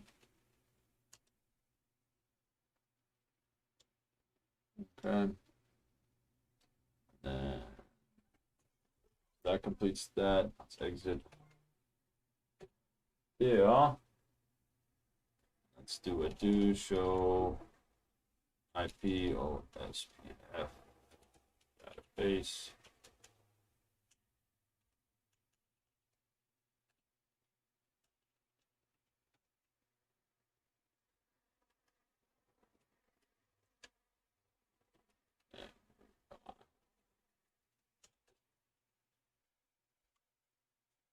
Spelling everything wrong. So I need coffee. All right. So there is our OSPF database right now as it stands. Okay.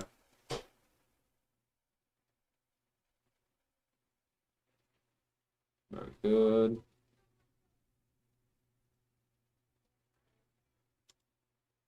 Okay, let's come over here.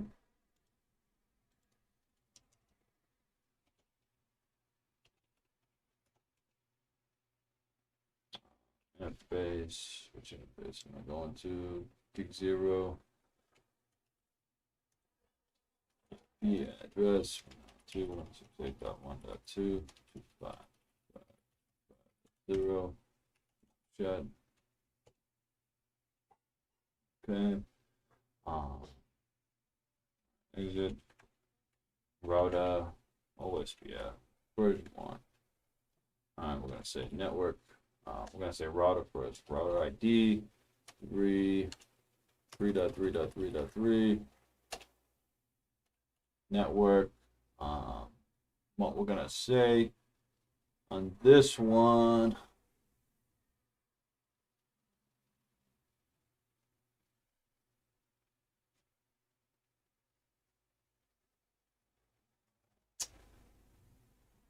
We're gonna say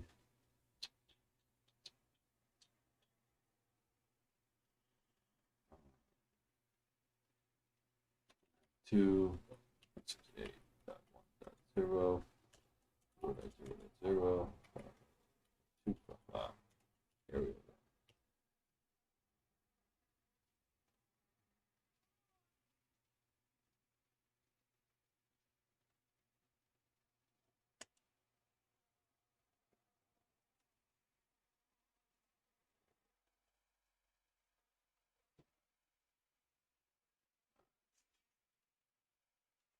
Now my question is, exit. I ping that other router. 0.1.1. And I can't. Okay. Alright. So let's do it. Do show IP. Let's go check out our routes. Alright.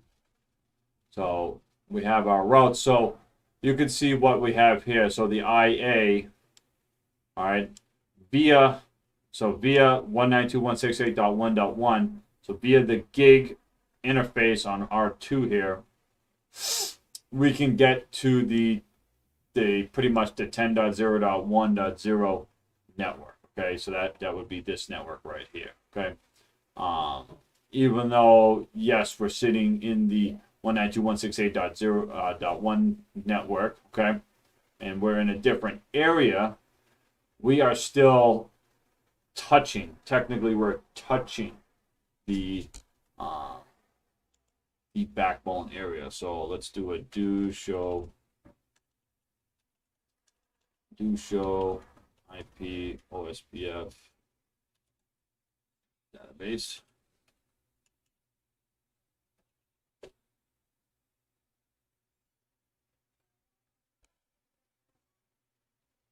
Nice.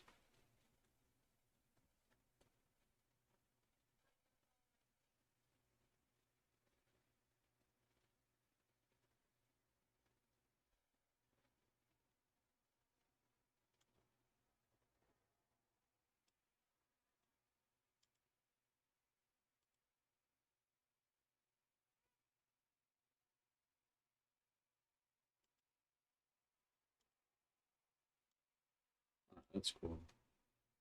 So what I just wanted to create is a multi-area topology. And that's what we pretty much created here.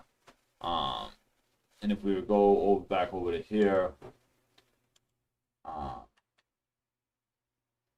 as you can see, it didn't make an adjacency. So it didn't make a full adjacency with R3. So R3 is not making a full adjacency to R1, nor is R3 making a full adjacency with R2. But R2 has an adjacency with all. So this is, you can see, so R2 database is a lot bigger, is going to be a lot bigger than both R1 and R2's database, is because it's touching two areas. So we have router state area 0, so this is the backbone area. All right, so we have this is the information over area 0, and then we have obviously area 1 here. All right,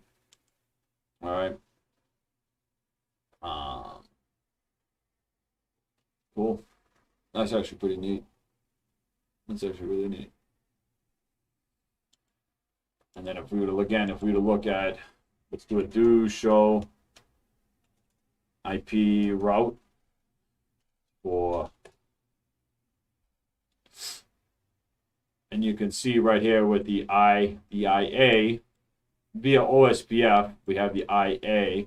All right, and if we can look, I can get it because it might not give it here.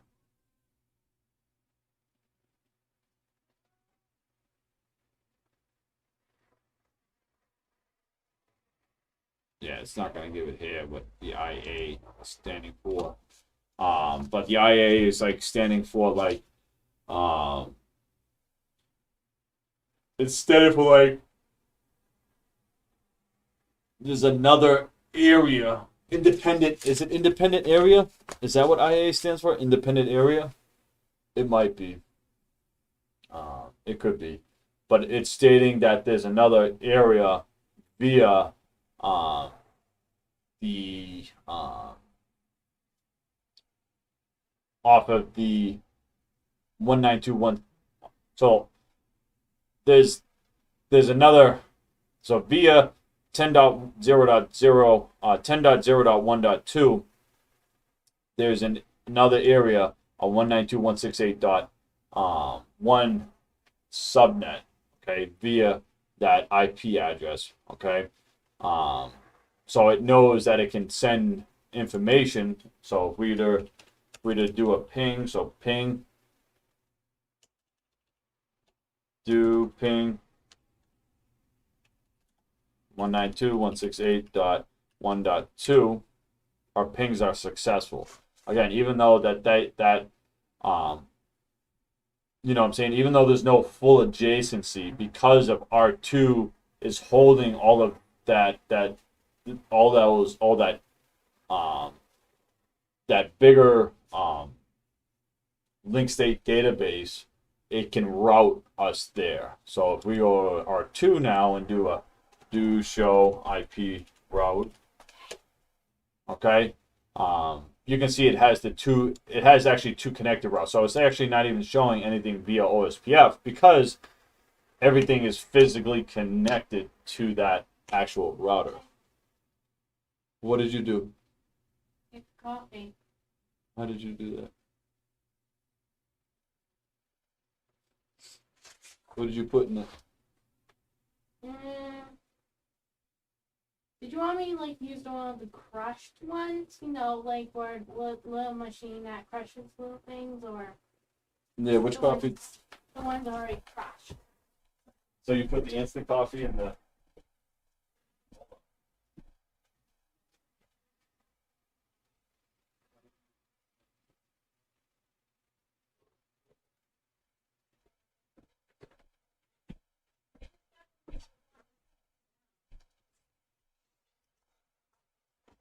No coffee again, guys. We're striking out on coffee today.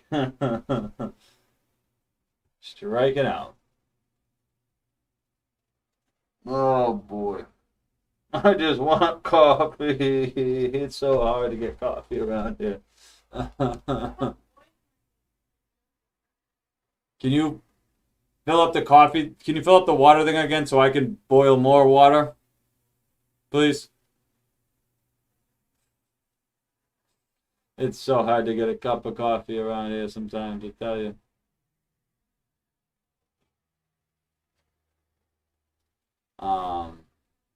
Yeah. All right. So we took a look at that. All right. Let's continue on. All right. I'm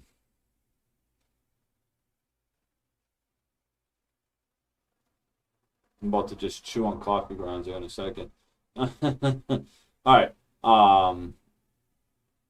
Once two neighbors reach a full state. All right. So maintaining neighbors in linked state databases. Once two neighbors reach a full state, they have done all initial work to exchange OSPF information between them. However, neighbors still have to do some small outgoing tasks to maintain the neighboring relationships.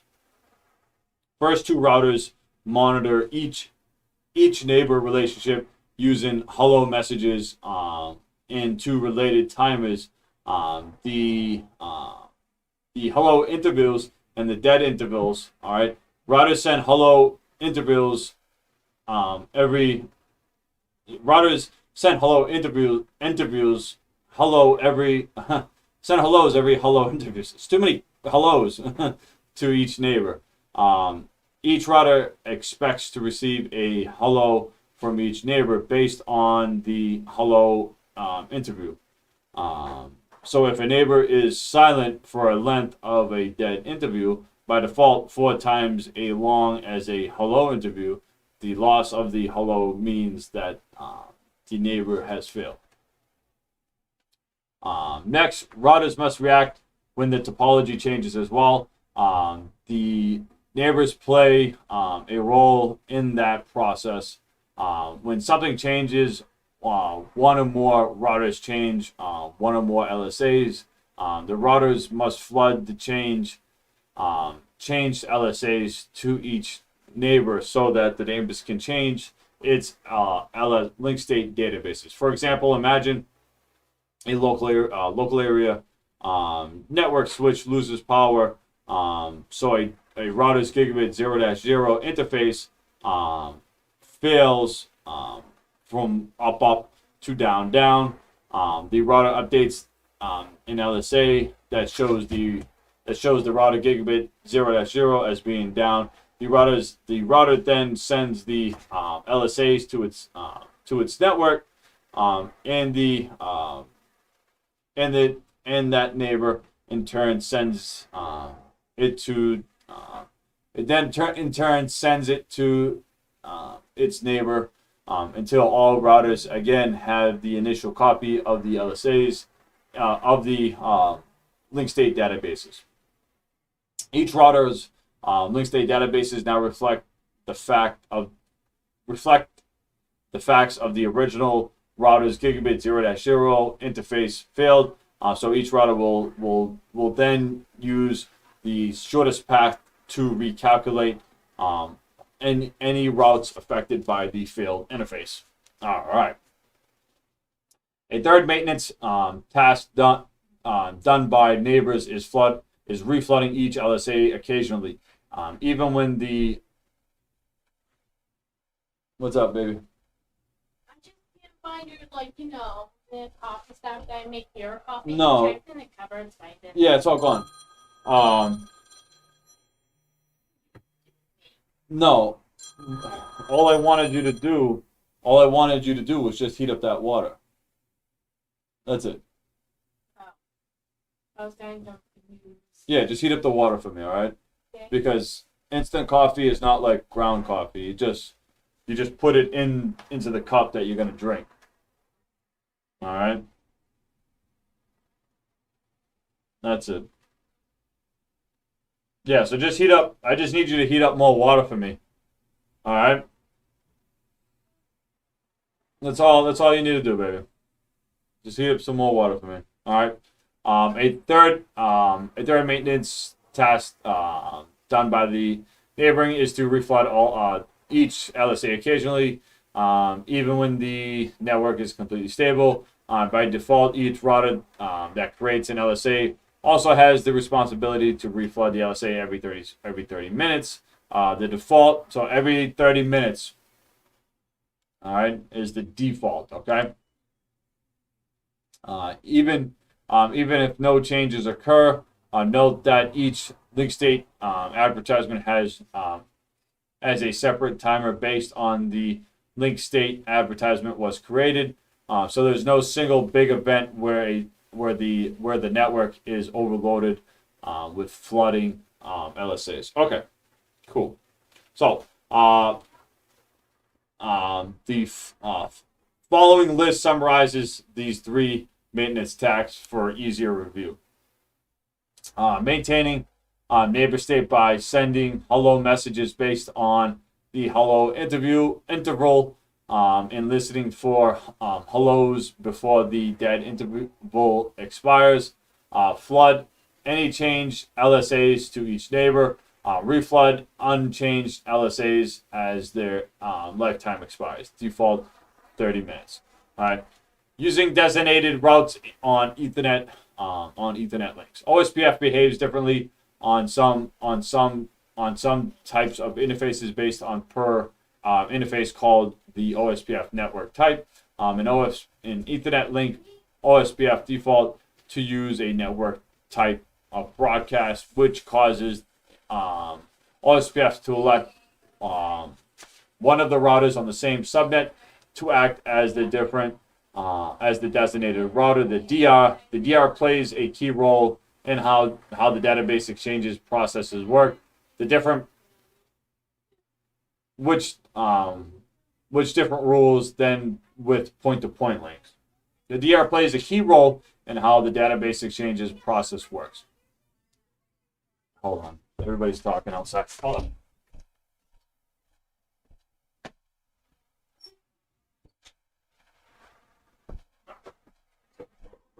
All right. The designated router plays a key role in how to exchange processes work with different rules than the point-to-point links. To see how, consider examples that begin with the figure. The figure shows 5 OSPF routers in the same Ethernet VLAN. These 5 OSPF routers elect one router to elect as the DR and one router to be the BDR. In the figure, A and B as DR and BDR for no other reason than the Ethernet must have one of each. Okay. All right, routers A and B elect as D in BDR.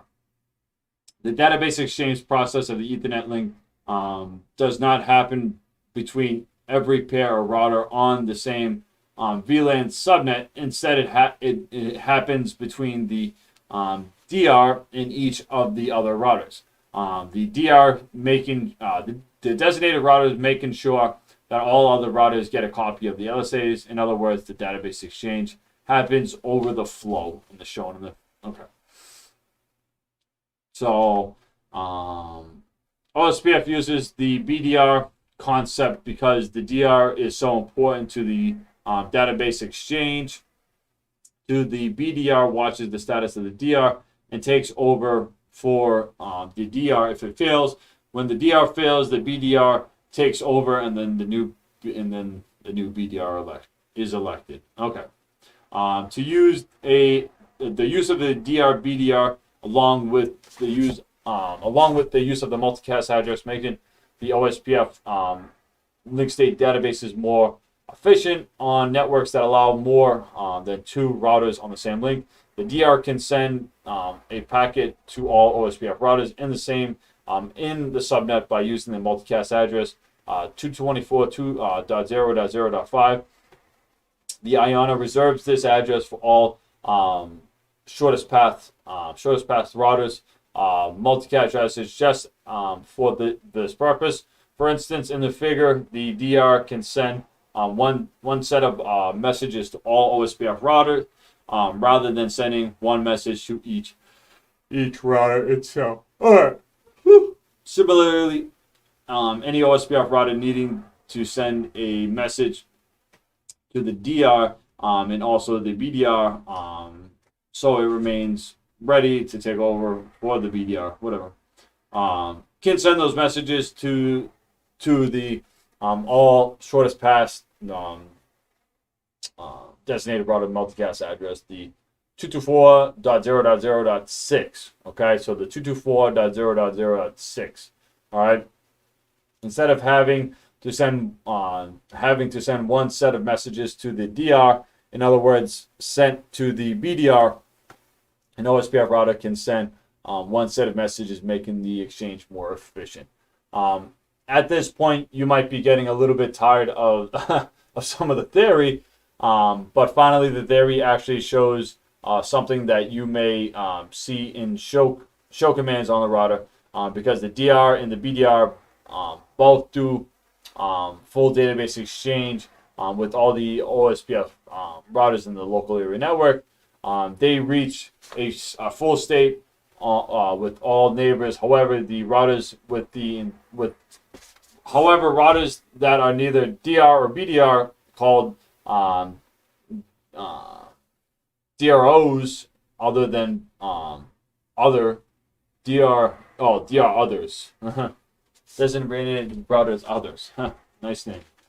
Woo! It's getting tough to read sometimes. All right.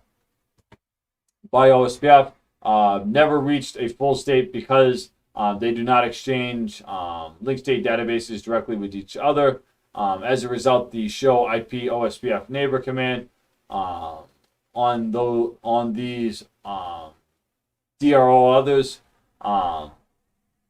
lists some neighbors in a two-way state remaining in that state under normal conditions. So let's go over here.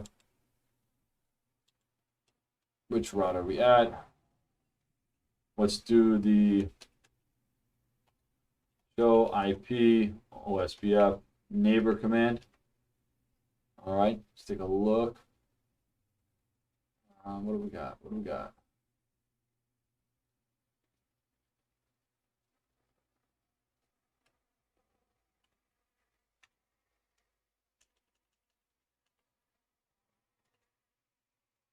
the detailed an area neighbor 101 interface. This neighbor 1 full state. DR is 10.0.1.1.1.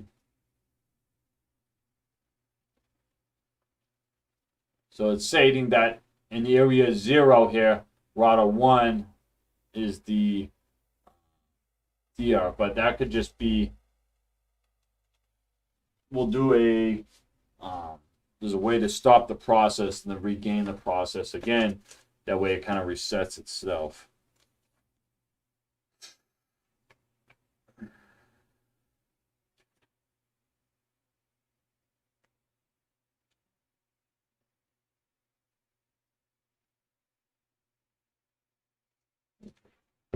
So let's go over to router R1.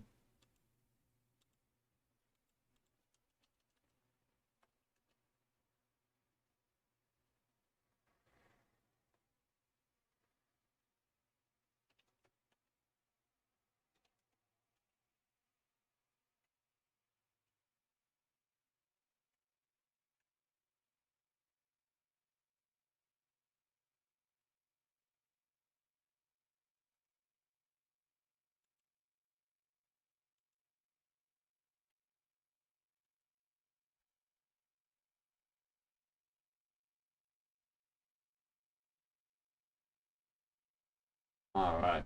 So as you can tell, what I just did was I resetted the process, the OSPF process on R1. Okay. And what that changed was, and you can see it up here. All right. Originally, R1 was acting. Thought I have a highlighter. R1 was acting as the DR, and R2 was acting as the DBR. Okay, which was kind of not how it should have been. Okay, what it should have been was R2 as the designated router and R1 as the BDR. So when we reset the process, OSPF did its recalculations again and fixed it back to the original, how it should have been in place on its original. So R2 is the designated router for Area 0. And as you can tell down here, is also the designated router for the other area. So let's do another.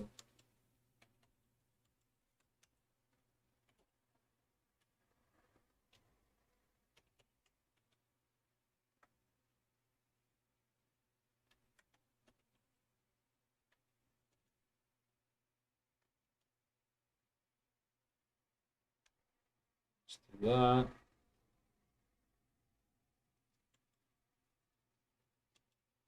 See if anything changes again.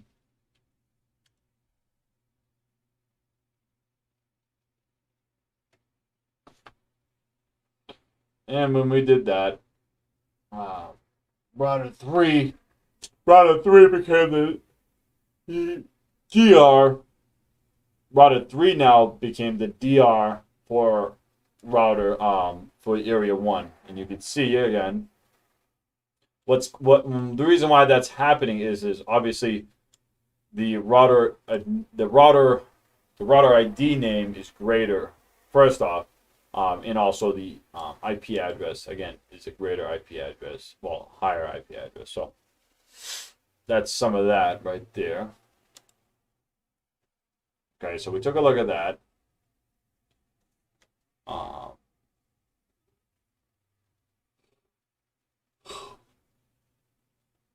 So what do we got? What else we got? So for instance, the show ISBF, OSBF neighbor, we took a look at that. You guys just saw that. The two neighbors, A, B, C, DR respectively. OSBF requires some terms to describe all neighbors versus the subnets. OSBF requires some terms to describe all neighbors versus the subnets of all neighbors that will reach the first state. First all OSPF routers on the same link that have reached a two-way state. That is the same state hello message and the parameters match. Are called neighbors. The subnets of neighbors for which the neighbor relationships continues on the and reach the full state are called the adjacent neighbors. Additionally, OSPF version 2. OMC 2328 emphasizes the connections between the full state and the term adjacent numbers by using the synonym of fully adjacent and fully adjacent neighbors. Fully adjacent. Finally, while the terms so far to neighbor, the two other terms refer to relationships. Neighbor relationships refer to many OSPF neighboring relationships, while the terms refer to I guess there's no way to better describe that.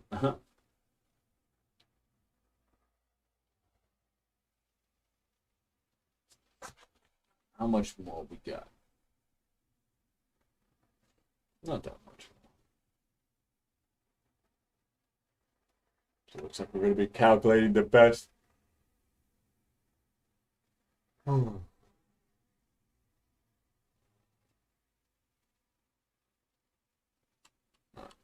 Still a lot of stuff in here we need to go over.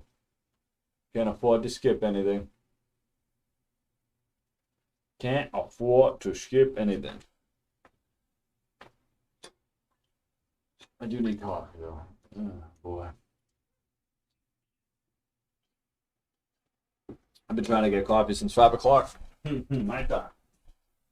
Been a possibility.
Oh, we got coffee, everybody.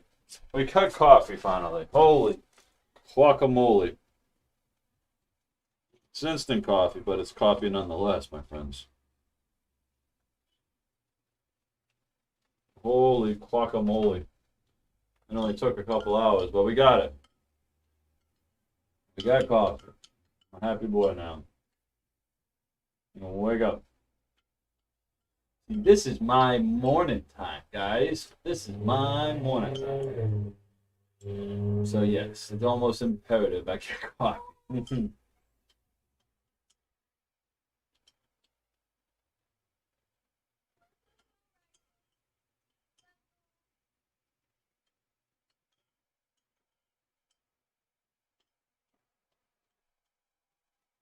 You guys have any I don't know, suggestions on how I can improve the stream, guys? You guys can always tell me.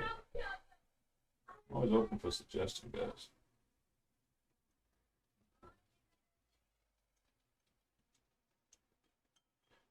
You know, this stream is, obviously important to my study. Uh, but also I would love to make it entertaining for you guys as well too.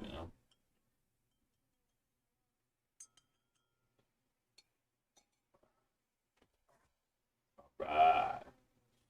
Finally, coffee.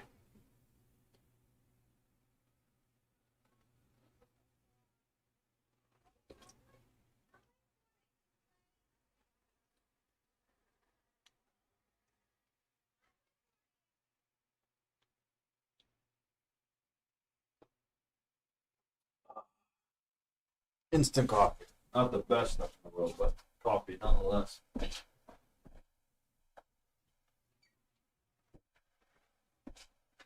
Coffee nonetheless, guys. Alright, time to regroup. Refocus.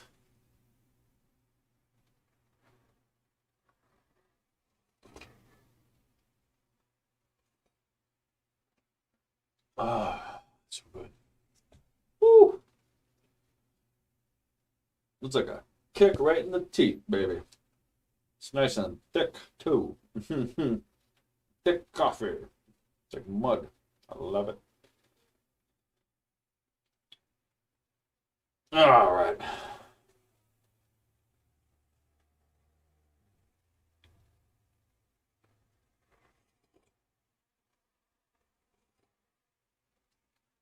All right.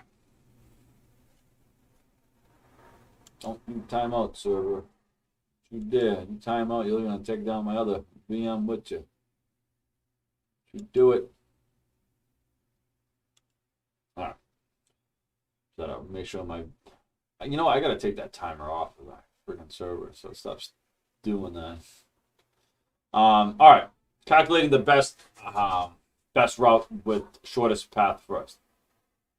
OSPF LSAs contain useful information, but they do not contain the specific information about information that a router needs to add to their IP routing table. In other words, a router cannot just copy information from the link state database into a route in the IPv4 router table. The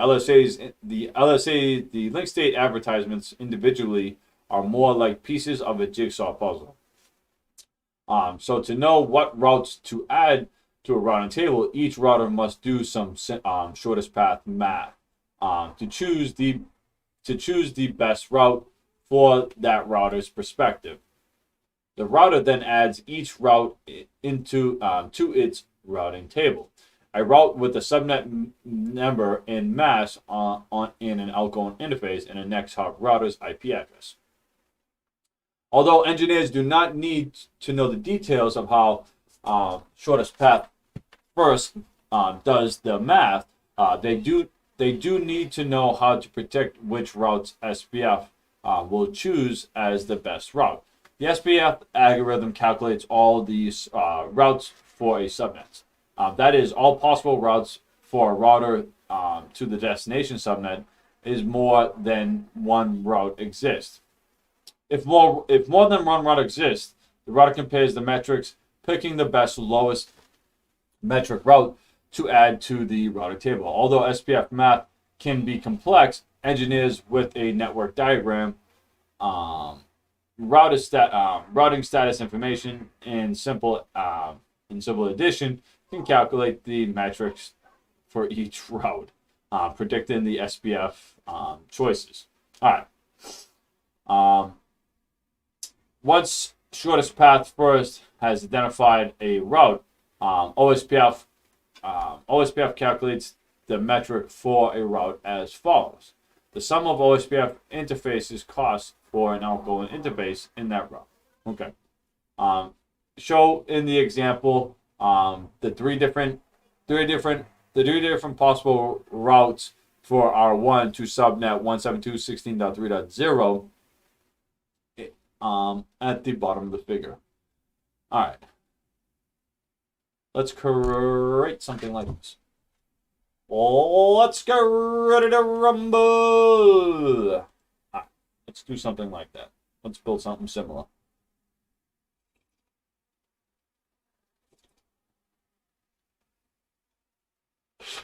All right. Let me save this. Now what?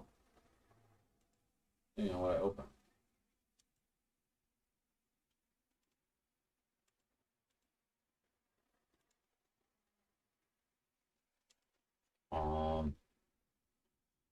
OSPF.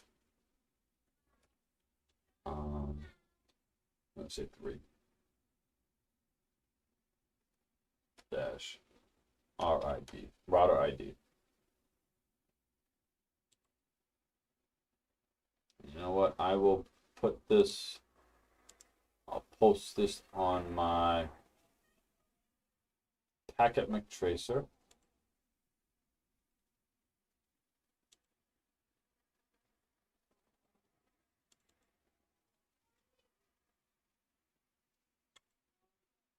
Okay, there we go.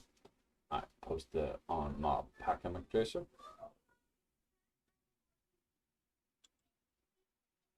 Let's create a new lab.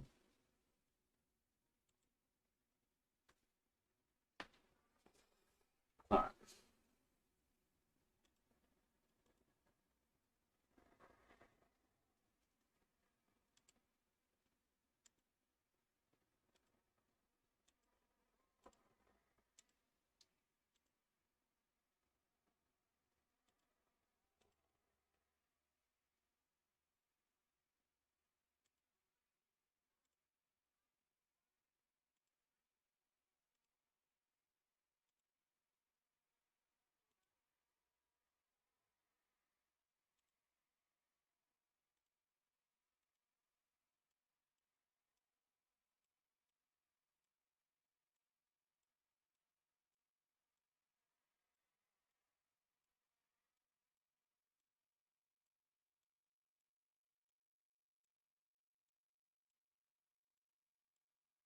This is why I'm using packet tracer, guys, because if I was trying to do this on my Cisco Model Lab, yeah, this wouldn't work. Well, it would work. It'd just take me all stinking day. All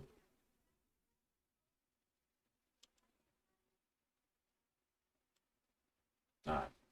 Let's get some of the, what we got? R1, R2, R3, R4, R5.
Actions.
Keep pressing. Why do I keep pressing that?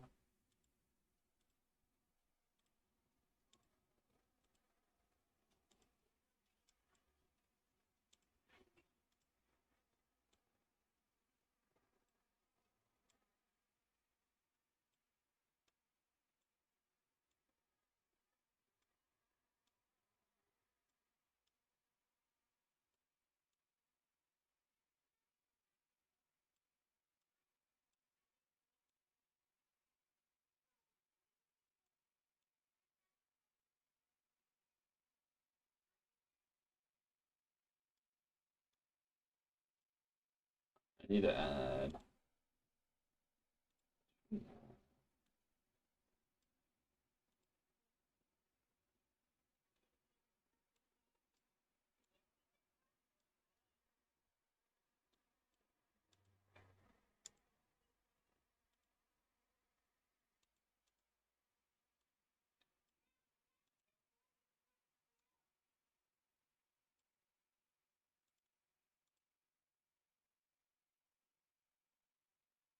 Did that right.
So there we go. So there's that same topology that they had built in the book. Um, Now we just got to manipulate it real quick.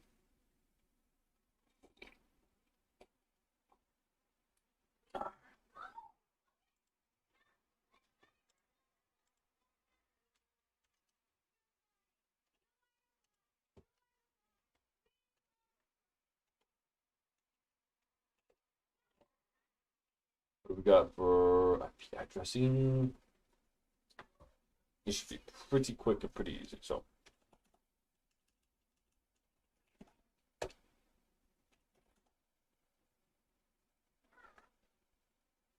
all right. Interface. We're gonna start with .00. IP addressing doesn't matter, so let's just do this real quick. 1.1.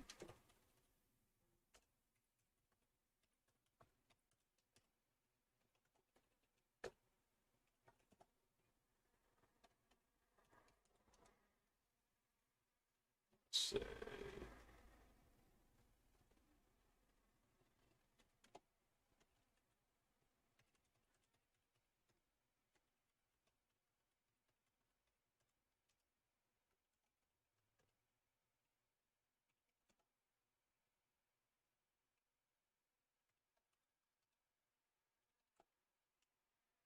Whoa.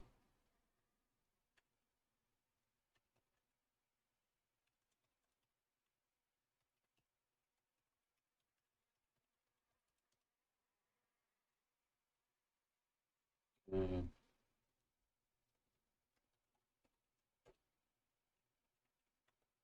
Okay. Gonna go into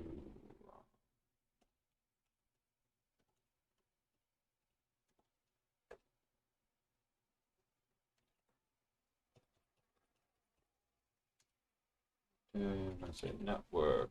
I'm gonna say 10.0, 0.0.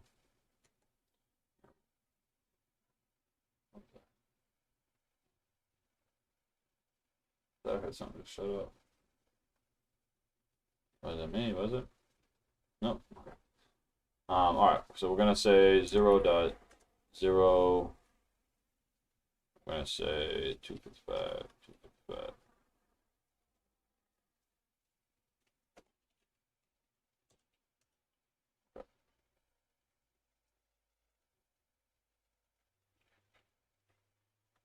My Joe-bot is unreal, baby.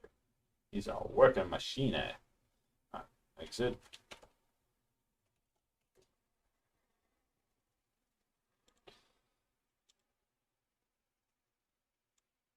This was the ones, right? Yeah, this was the ones.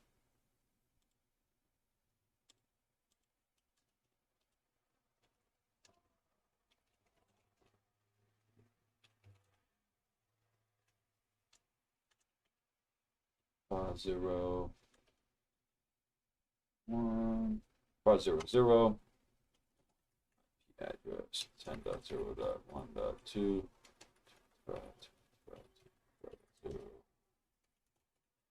Shut. Interface bar. 1.0. IP address 10.0.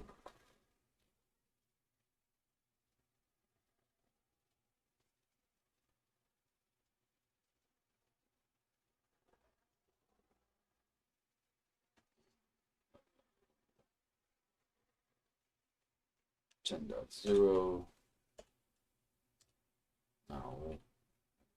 That,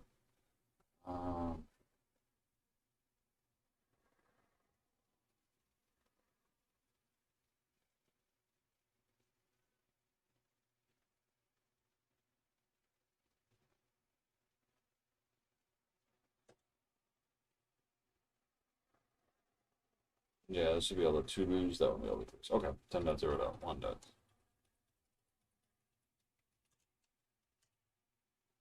Shut.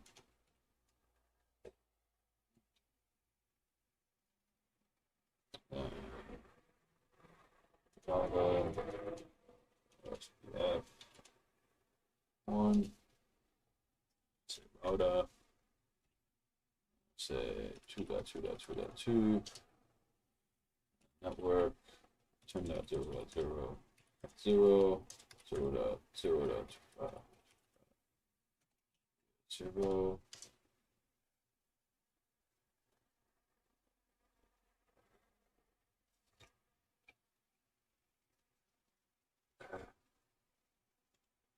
We're gonna have to go back and do the cost afterwards.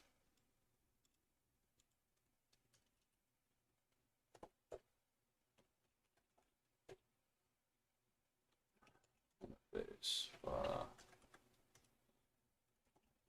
address 10.0.10.2.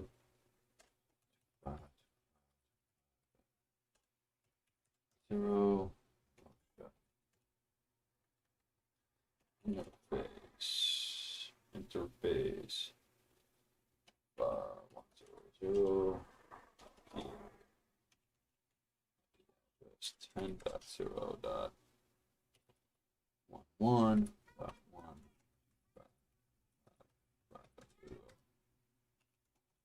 Shut B O S P F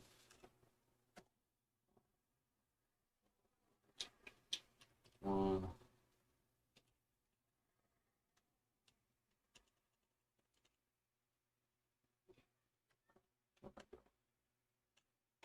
Router O S P F 1. Router 3.3.3.3.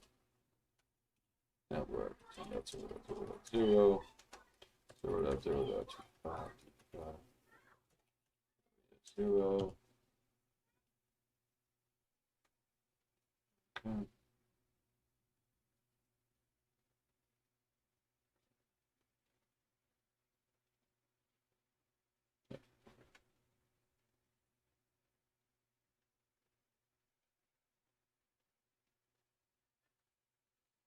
All right.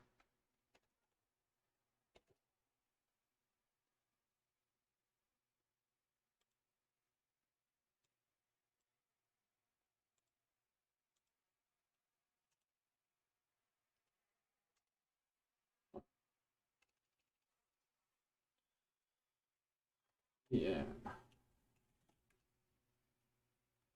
Base. 0. The address. 10.0.1.2. 5, 5, 0. Shut base. Gigabit. 2 dash. Address. Dot 0.2.1. 5.0. Shut.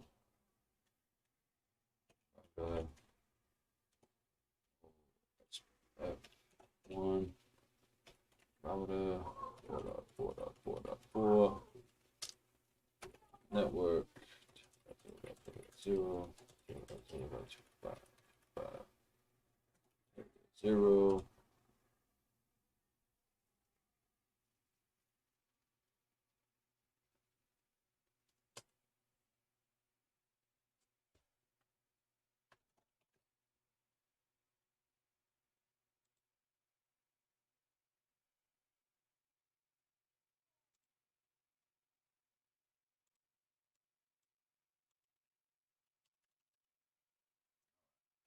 One.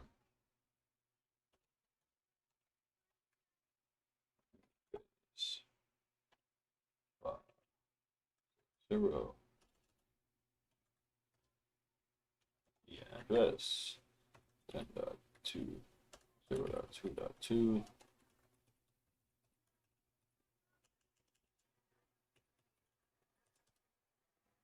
Shut. Interface. 5. Thing. You're going to be interface. IP address 10.0.20. 20.1. 5. Shut.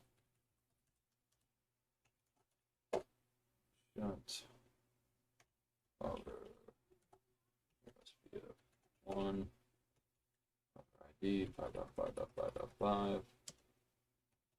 Network 0.0.0.0. 0.0.0.5.5. 0. Right.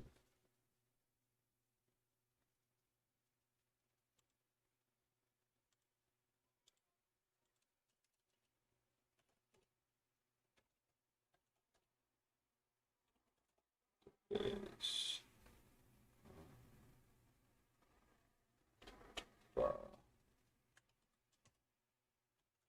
Address.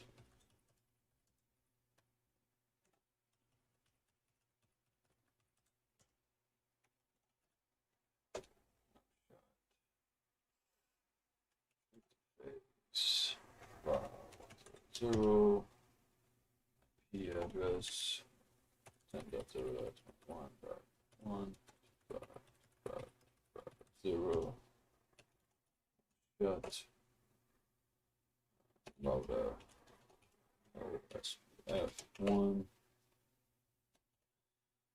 6.6.6.6. Network 10.0.0.0. 0.0.25.5. 0.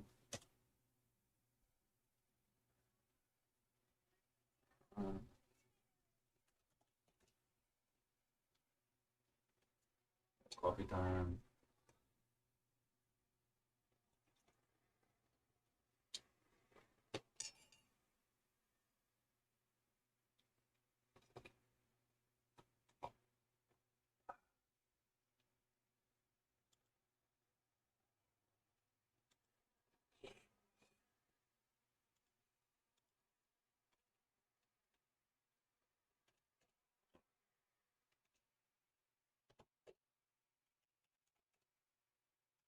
interface gigabit 0.0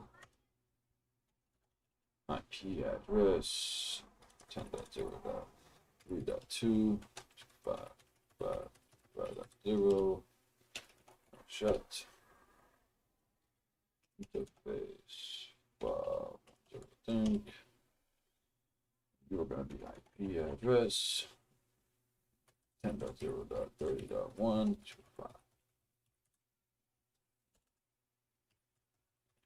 0 shut router out 1 router ID 7.7.7.7 network 10.0.0.0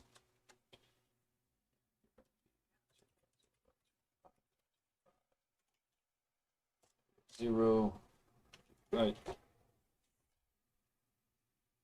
last one.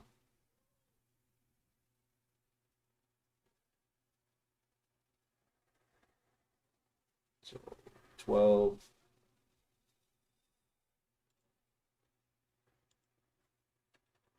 This routing table should be pretty big by now. So let's do a show IP route.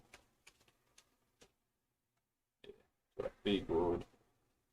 It's got to everybody's routes in there.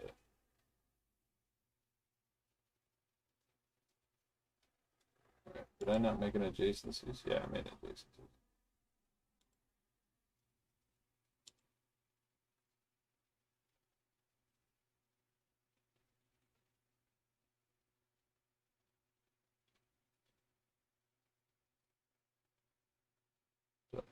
All right.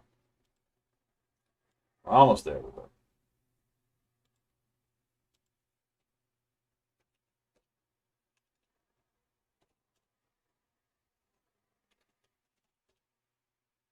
So let's do the gigabit interface first. So interface gigabit 2.0. Yeah, 10.2.5.0.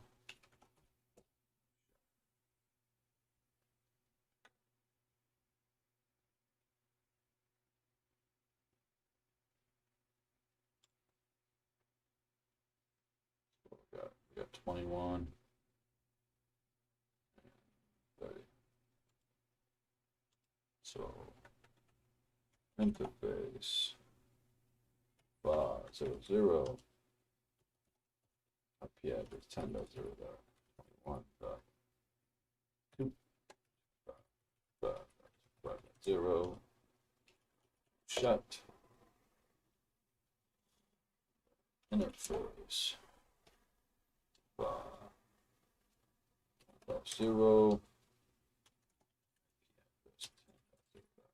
30.2.5.5.0 shut. Okay, now let's do a router F1 router 8.8.8.8 network 10.0.0.0.5.5.0. All right. Do right.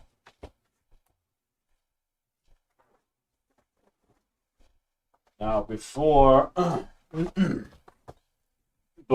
we alter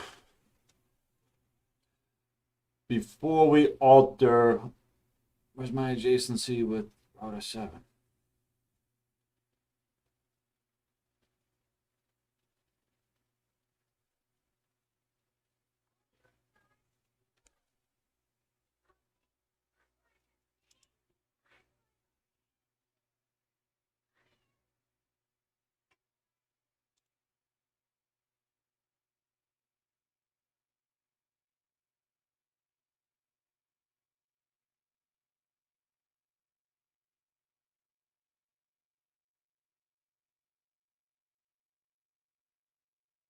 I didn't make an adjacency with router 7 yet.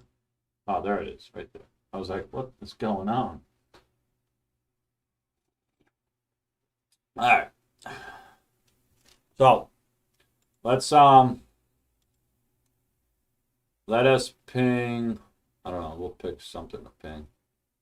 There's so many IP addresses. All right. We'll ping one of them. Okay. So let's do this. We have all of them. I don't want all of them.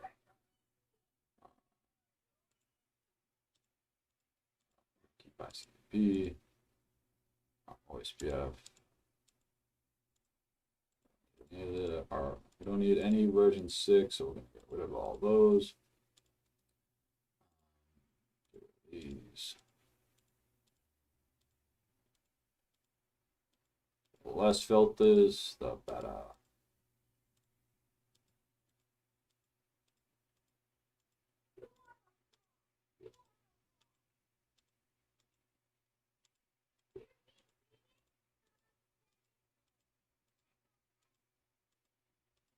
And boys are horrible. All right. So we've got it pretty narrowed down to what we want. So let's come over here to R1. All right. And now let's do a ping. Spell ping. I'm going to say 10.0. I've already forgotten all the IP addresses. 30.2. All right. And let's see which route this ICMP message is going to take to get us to router 8. Okay. So we can already tell it's kind of like going to already take like the shortest path per se. All right. So it went from R1 to R7 to R8. Okay. And then back up that way right there. And there we go. So we haven't, and that's what we're going to do next is we're going to add administrative cost. We're going to add cost to the actual links so we can alter the path on which OSPF will take. So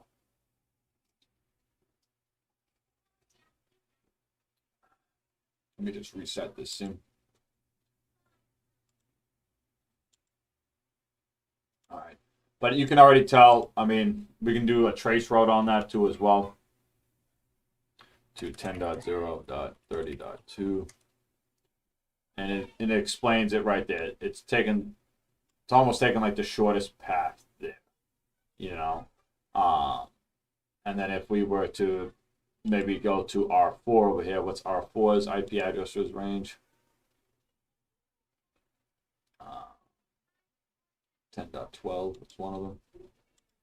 Let's do a trace route to 10.0.12.1. And you can see it actually took from R7 to R8, all right, to R4 over here. So it went this direction right here. Okay. All right.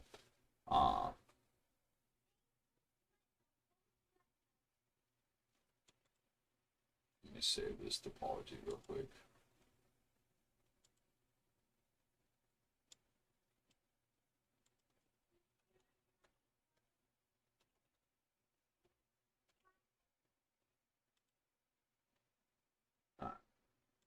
Now I'll upload this now into my Discord as well too, guys.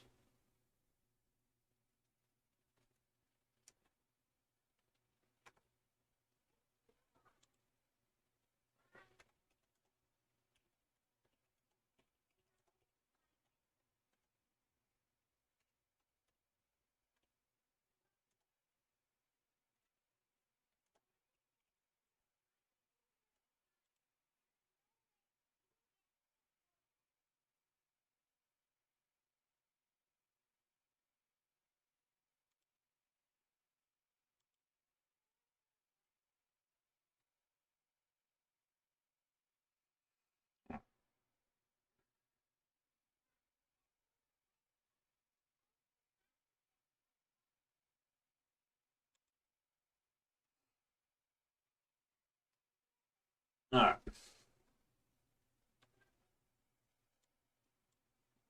So let's go back over here and let's add these costs. Okay. So, buddy. All right.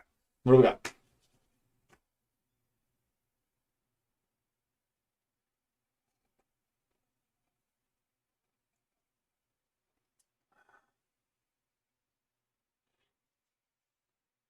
So what do we got on this interface? 30, 10.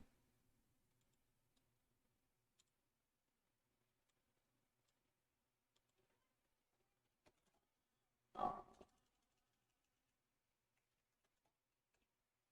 me just keep everything at 2 right real quick too at the same time. All right, so interface 500. And what cost this is going to get? It's going to get a cost of 30. So we're going to say router IP OSPF cost 30. Right, and that's going to get a cost of 20. So we're going to go into interface 501. 20, right? It's cost of 20 on that one. Yep. And then interface gigabit 2-0. What's this going to get a cost of 10? Okay.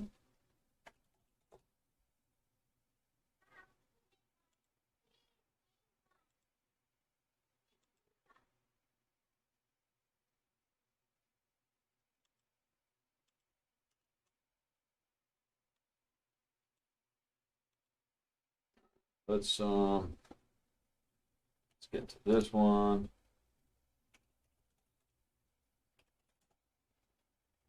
500. I say IP OSPF cost on this link. It'll be 30 to repeat that one, and then interface 501.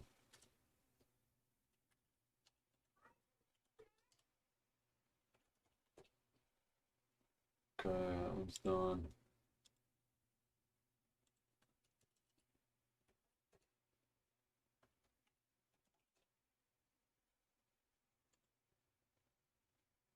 $20.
40.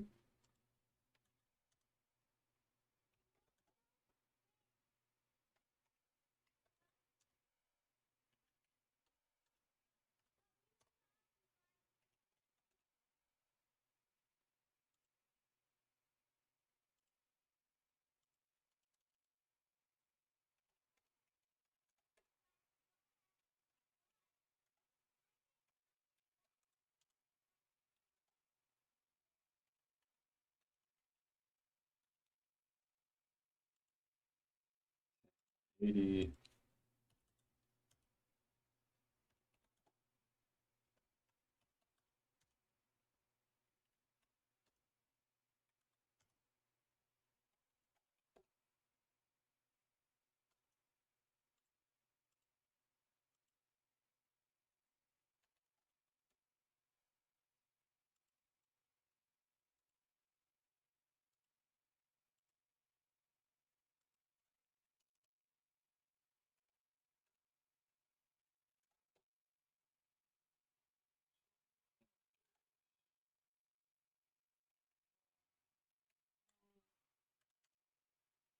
E.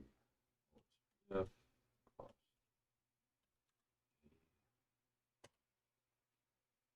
Base.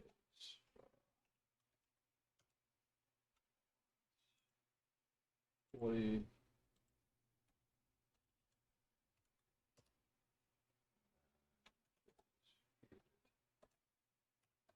Zero.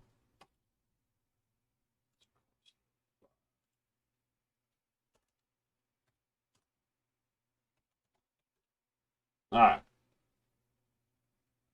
Now that we've done all of that, let's go back to Router 1. All right. Control Z. All right. And we're going to ping 10.30.2 again, and let's see where this ICMP message goes.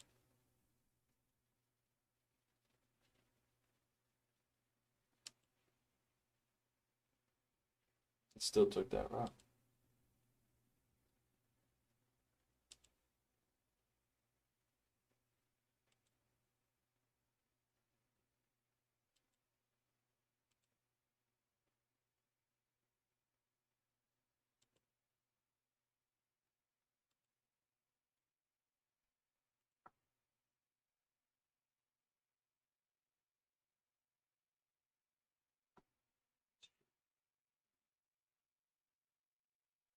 Reader on the routes, man.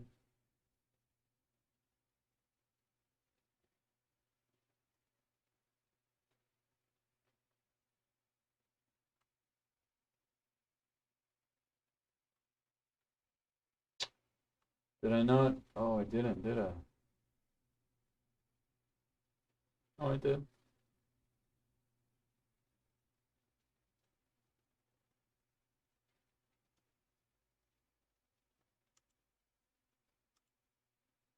How is that possible?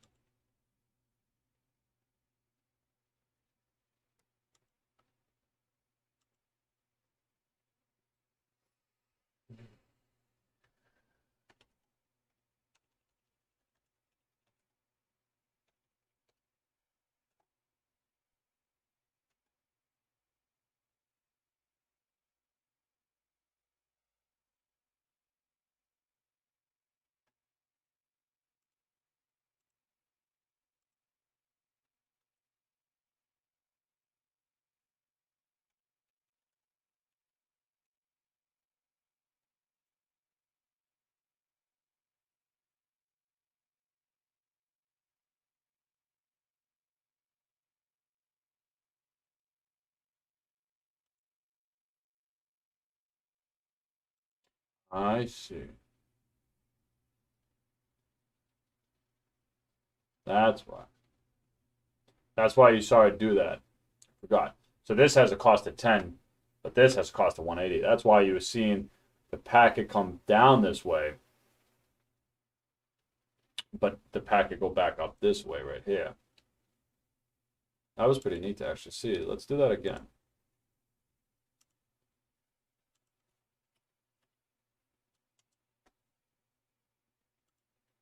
So we're pinging the whatever interface off of our router 8 here.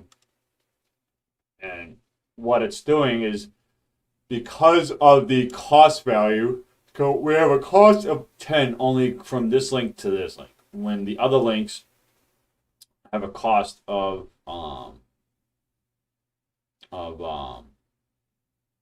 30 and 20 right here. All right.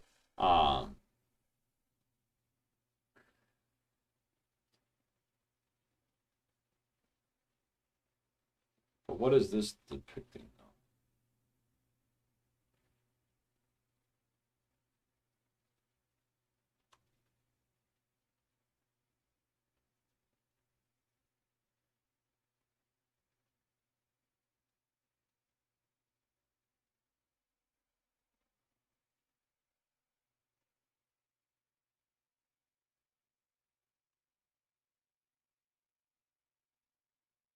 Yeah, I don't know. I don't know if that's because I mean, you could see it's taking R7.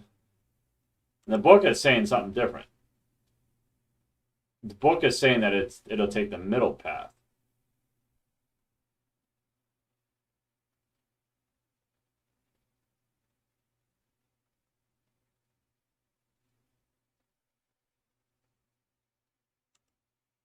You can see clearly that it's doing something differently than what the book is saying, where it's coming down this way, and then it's choosing to go back up this way because this has a lower administrative cost than even this row right here, because you have 60, 80, 85, and 30.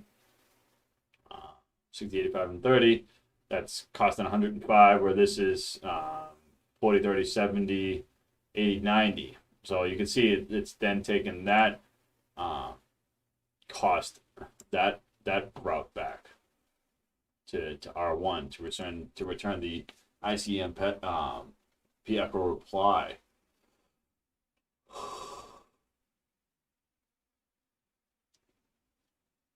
Let me be excused just for a moment.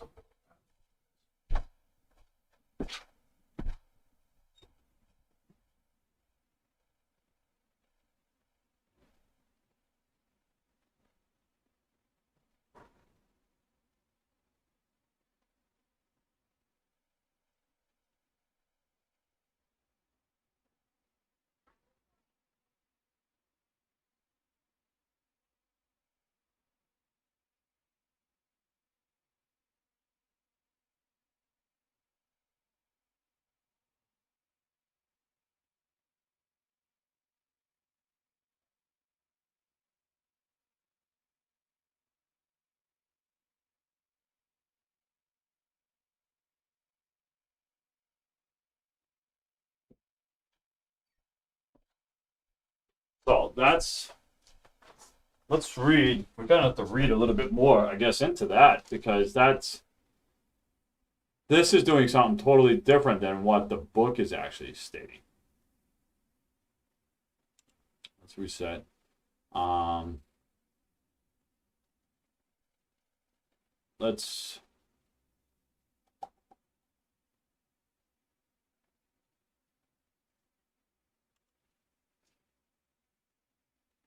Let's ping an interface off of R2.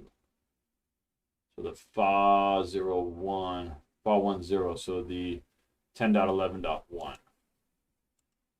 Let's ping 10.0.11.11.1.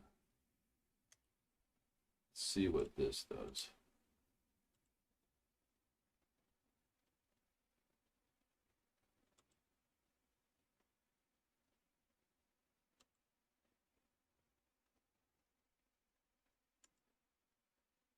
So 30, the 90.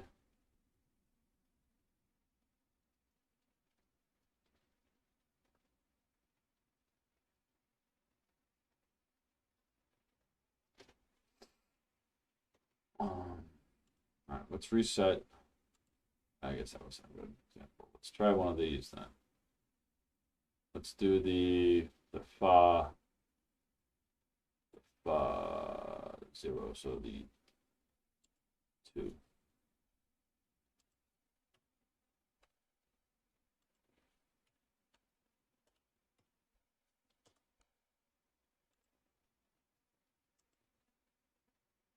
Can I do this again?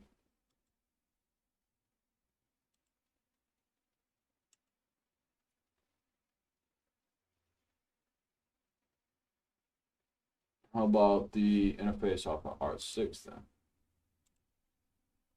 What with the fa 01, fa 10, so that's 1021.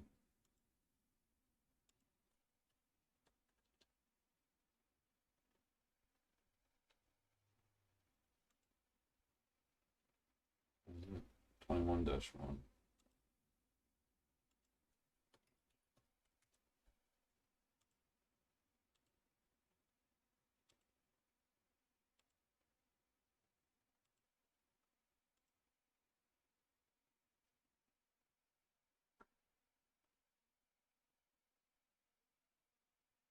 OSPF, you're not giving me a good.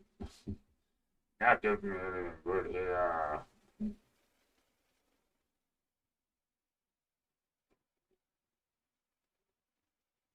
I'm trying to like.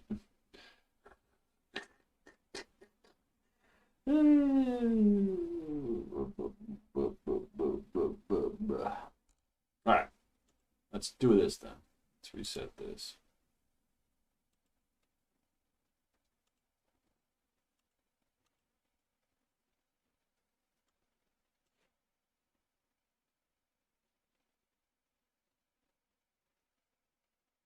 And let's give these all a super low cost.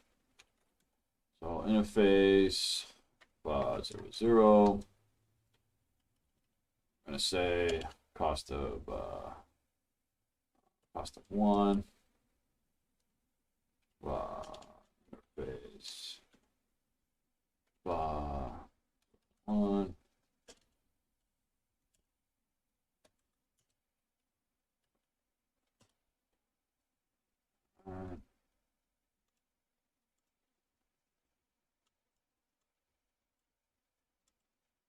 Base 0.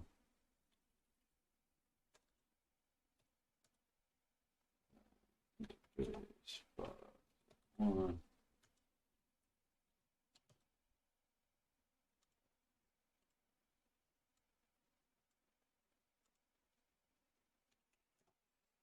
Base 500.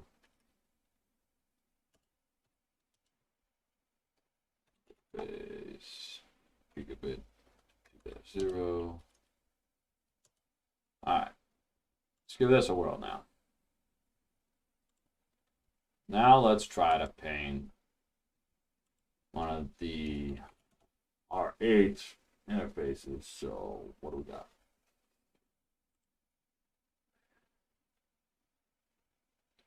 Let's ping 30.2. 10.30.10.0, 0.30.2. And let's see the route in which this takes.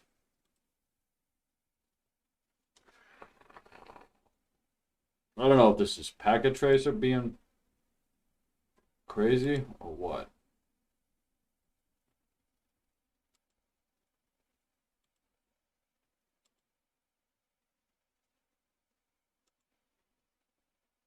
Could be the initial. Oh, that's could be it. It's the initial. It might be the initial cost. So interface. Not gonna be it. Fuzz in.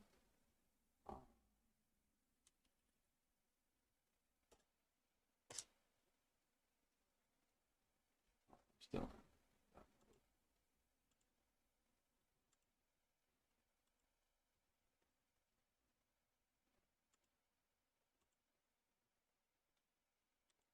Now let's ping.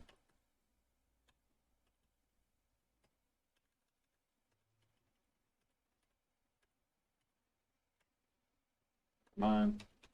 Ping 10.0. 30 back to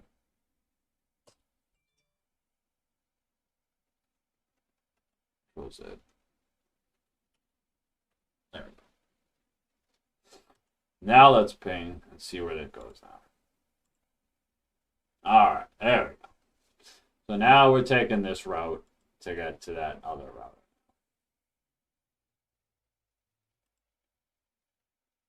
There we go. Yep, I'm going to take that route back the same way because it has a lower cost. All right, I'm happy with that now. All right, I'm happy with that. So that just shows you how it works. How OSPF is making these decisions on how to route these packets. Well, at least how, what it's doing and stuff like that. So it's pretty neat.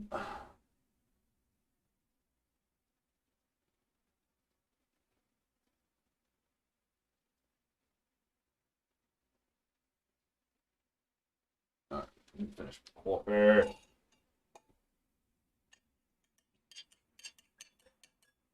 So excited, guys! I don't have to rush to go to work tonight.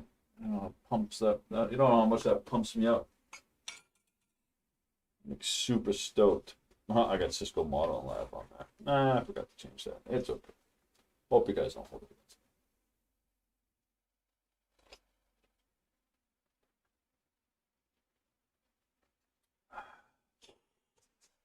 The best part of waking up.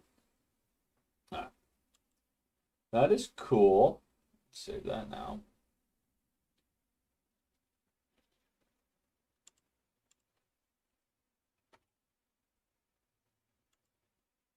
All right. So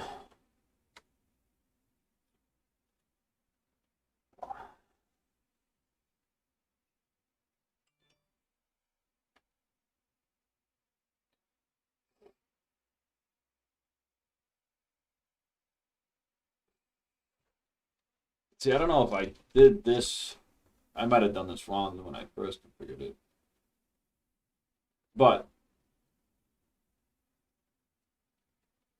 it didn't seem like OSPF was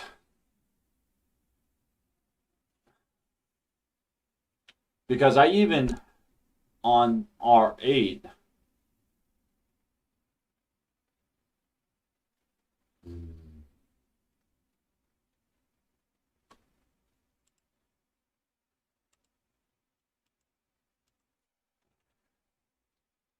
show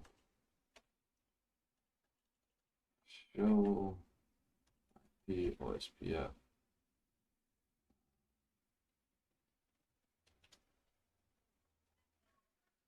database.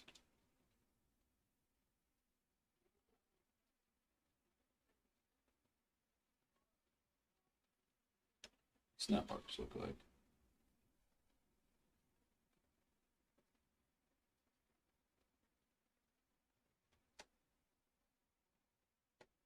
Oh snap! That's so cool. Look at that. That's our whole entire database right there. That's our, what do we look at? That's our network database.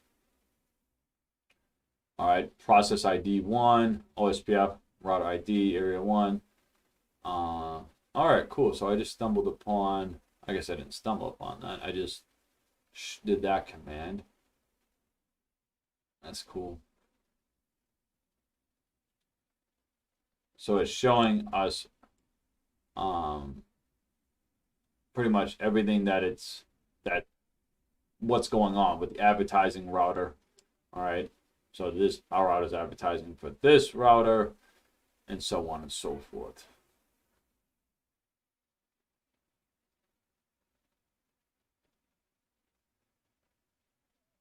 That's so cool.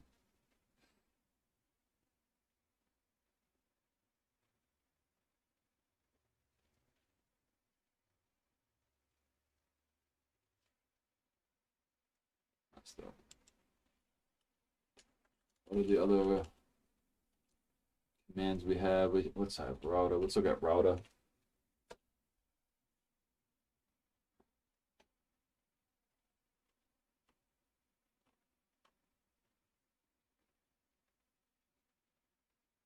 Mhm.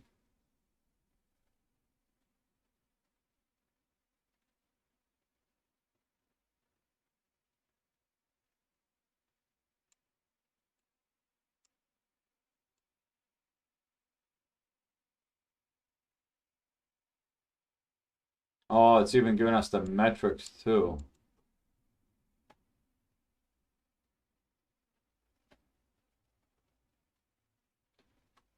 So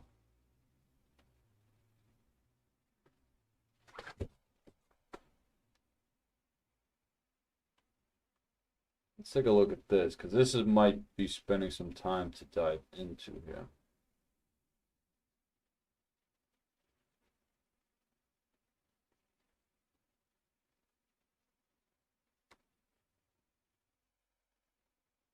So link state to 5.5.5.5.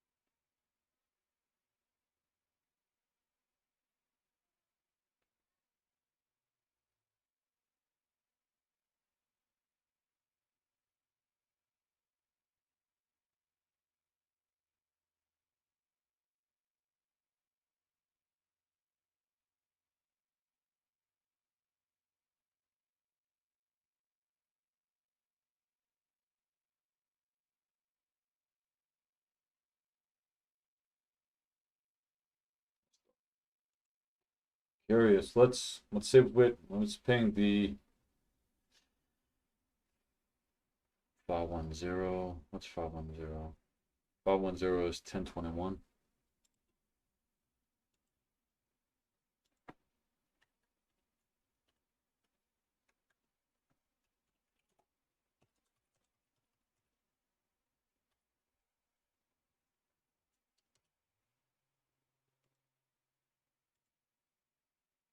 So that's working correctly though.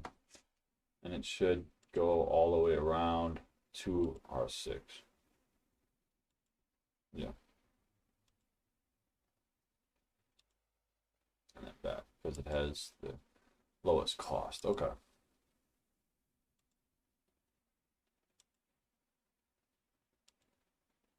Very good. Very good. All right.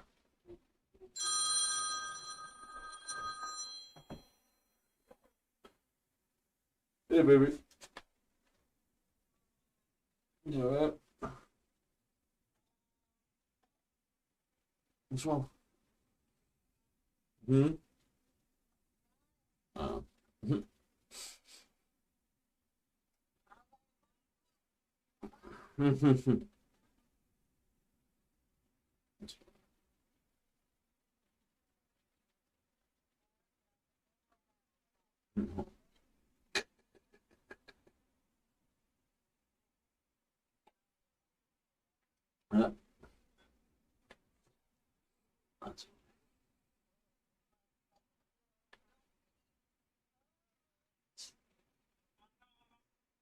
Say hello to my wife, everybody. Hello, wife, everybody.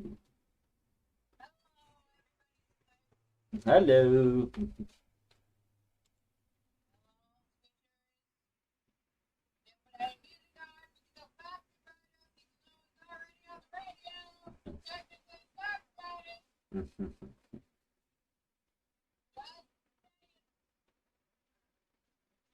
All right. What didn't it didn't do a cumulative cost to everything.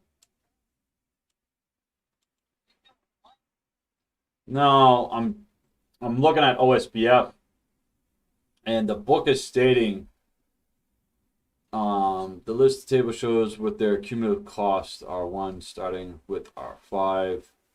So in the book it states that real networks and engineer can do the same process by knowing how much cost.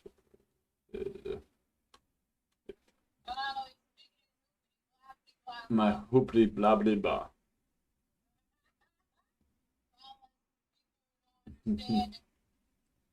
Well, it's stating that it was doing some kind of accumulative cost, but it didn't though. Like, say it was like adding all the cost up to all the links, and then that would be the cost that a certain packet took for a certain route, but it wasn't. At least in Cisco Packet Tracer. I'm using Cisco Packet Tracer tonight. I'm not using Cisco Modeling Lab. So it could be just Cisco Packet Tracer doing that, because there are some goofy things about Cisco Packet Tracer. But it should have taken in total well, at least in the book, it's saying the cumulative cost of a certain path to get to a certain destination. But in Cisco Packet Tracer, it was just taking the lesser valued first interface and then just going off of that one first and then just going from there, instead of calculating the total cost of the entire path. That's it. So that's what I was working on. Because, like, say, if for instance I keep that value as that, yeah, I don't know. Whatever.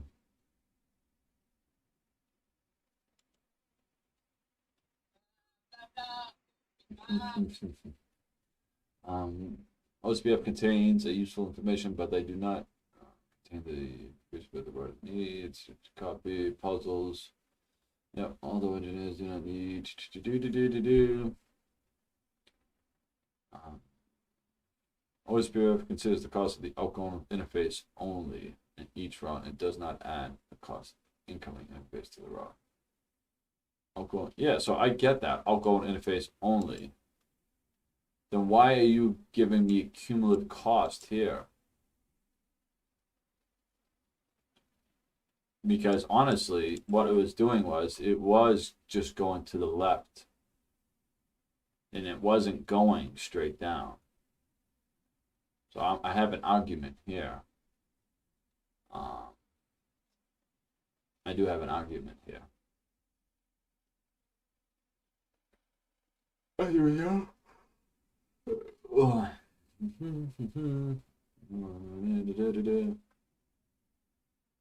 OSPF areas and LSAs. OSPF can be used in some networks with very little thought about the design issues.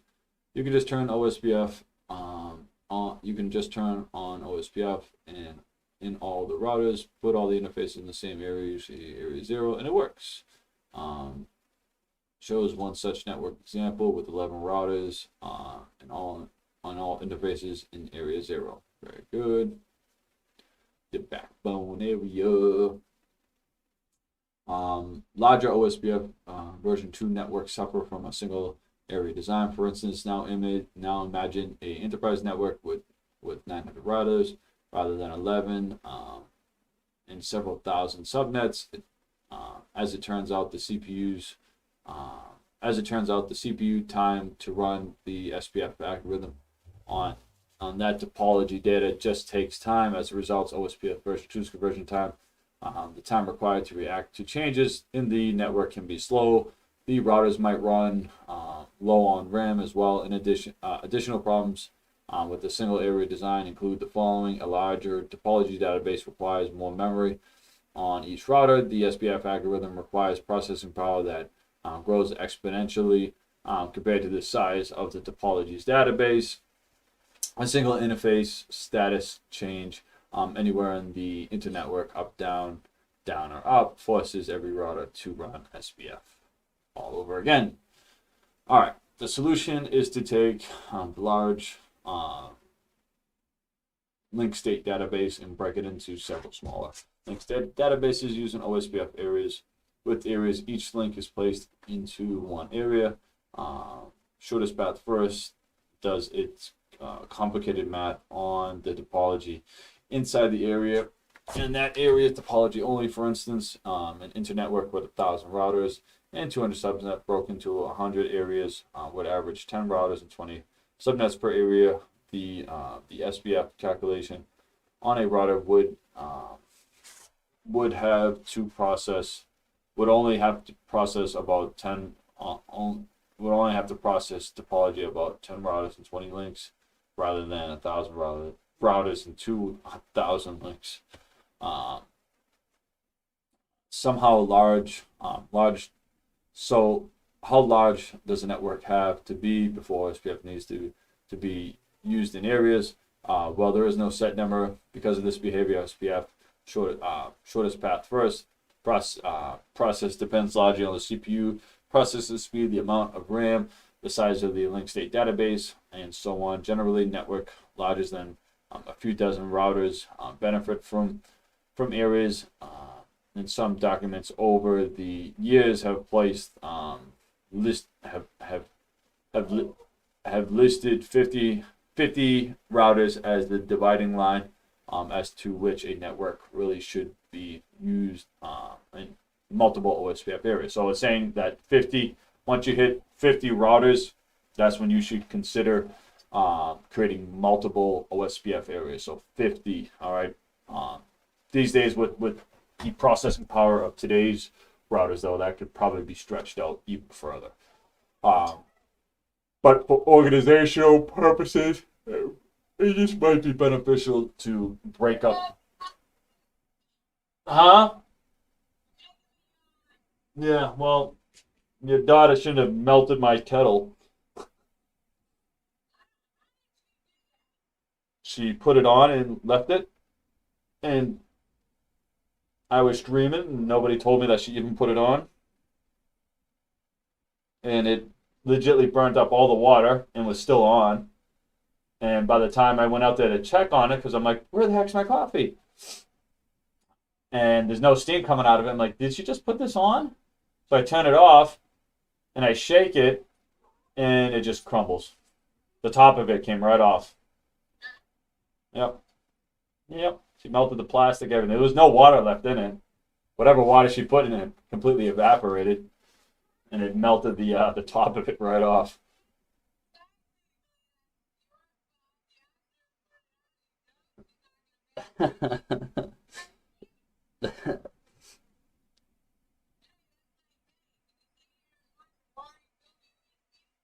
It only takes like 5 minutes to boil water, not even.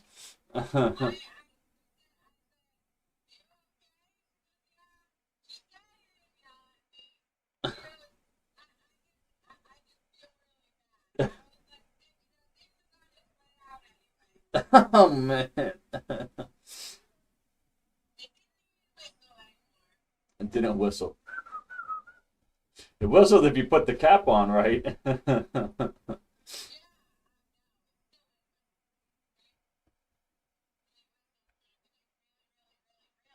Really, really, really, really hot. Oh, it got really, really, really hot, and it didn't make a noise at all. It just melted.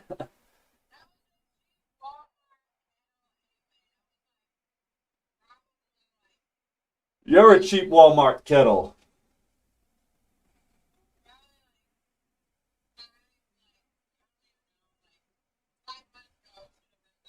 That's 5 months ago.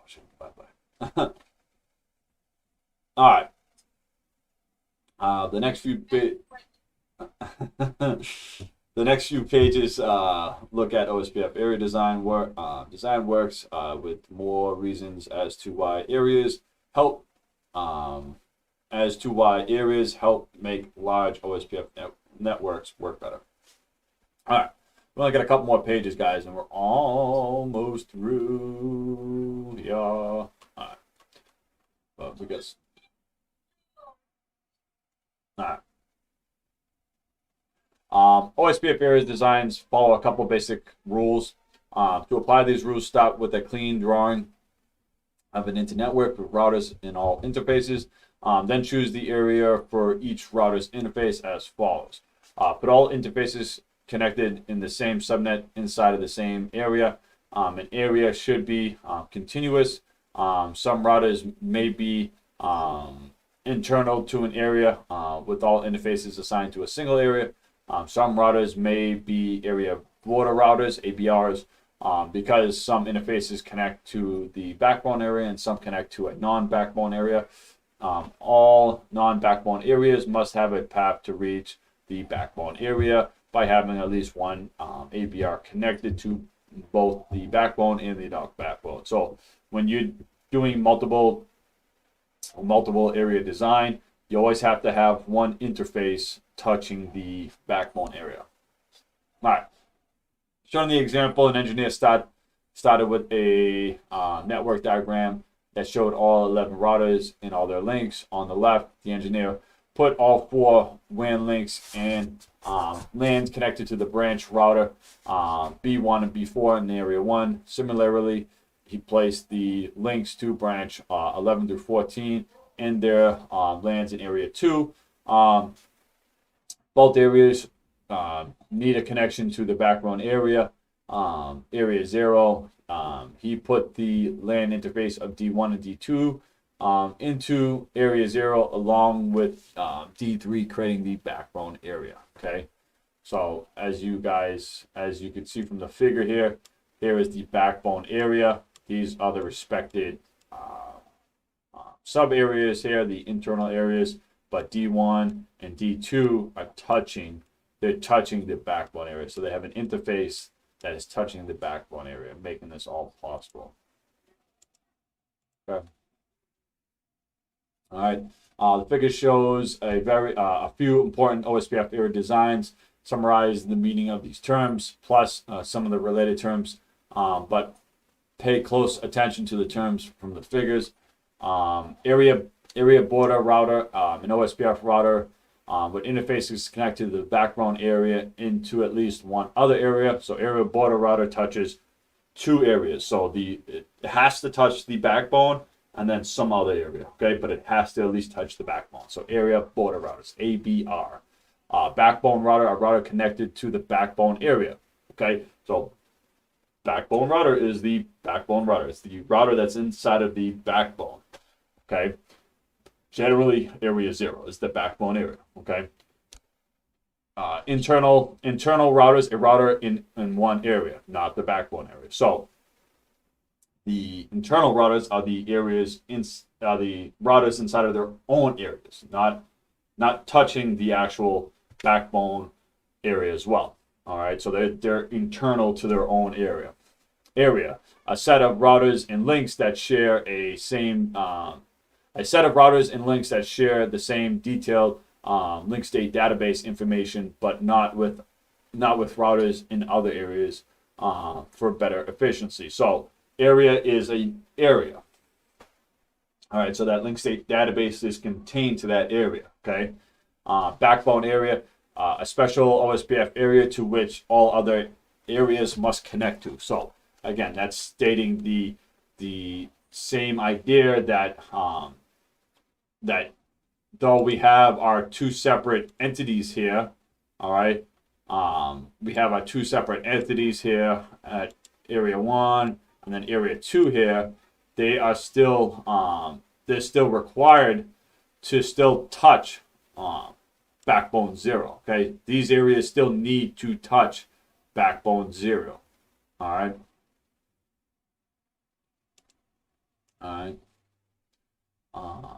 Area, backbone area, intra area route, a route to a subnet inside the same area as the router. Intra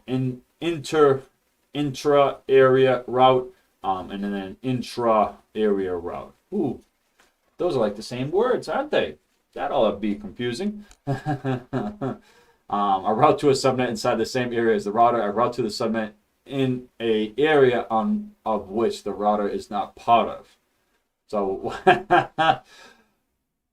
that's awful. At least they could have came up with some different type of words for that one, but no, they didn't. They wanted to keep it nearly the same. So there's an intra hyphen area, and then there's an intra area route. And they have 2 different meanings. So the intra hyphen area route is a route to a subnet inside the same area as a router. So that's stating it's just a route to a subnet. So it's just saying it's a route to a subnet inside inside of the same area as a router. Okay, so that's like 192.168.1.0 to 192.168.2.0. So a subnet inside of that same area. An intra-area route, a route to a subnet in an area on which the router is not part of. So that's going from 192.168 dot whatever to area 2 10 dot whatever. So that's, I'm guessing that's what that means. uh, yeah, exactly.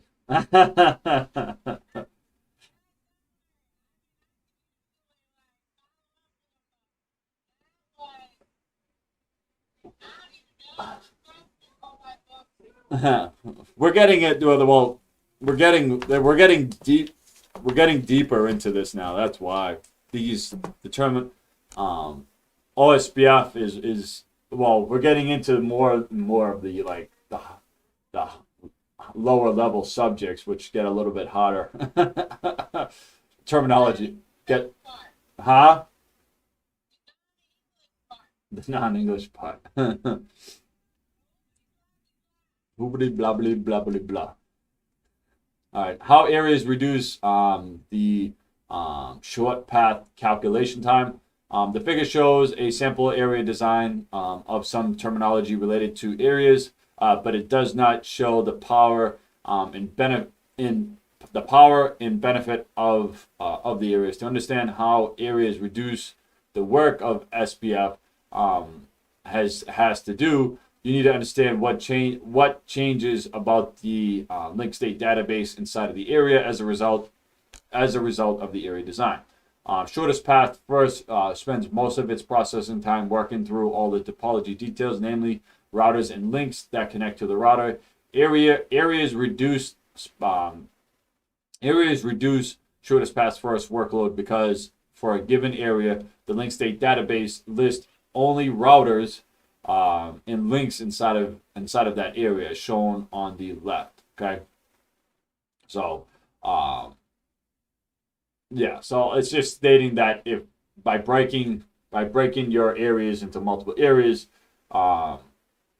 you're reducing the processing need that shortest path first needs to do to calculate all the processes that it needs to calculate. All right. While the link state database has less topology information, it still has to have information about all subnets in all areas, so that each router can create an IPv4 route for all subnets. So with an area design, OSPF version 2 uses very brief summary information about the subnets in other areas. This summary LSA does not include topology information about the other areas. However, each summary LSA does list a subnet ID and mask of the subnet in some other area. Summary LSAs do not require much SPF processing at all. Instead, these subnets all appear like subnets connected to an area border router, ABR, area border router. Okay. All right. Using multiple area improves OSPF operations in many ways for larger networks. The following lists summarization some of the key points arguing for the use of multiple areas in larger OSPF networks. Routers require fewer CPU cycles to process the smaller per area link state databases, with the shortest path first algorithm reducing CPU overhead and improving convergence time. The smaller per area link state databases require less memory. Changes in the network, for example, link failure or link recovery, requires SPF calculations only on the routers in the area where the link changed, reducing the number of routers that must rerun shortest path first. Oh yeah, ooh, tongue twister, honey.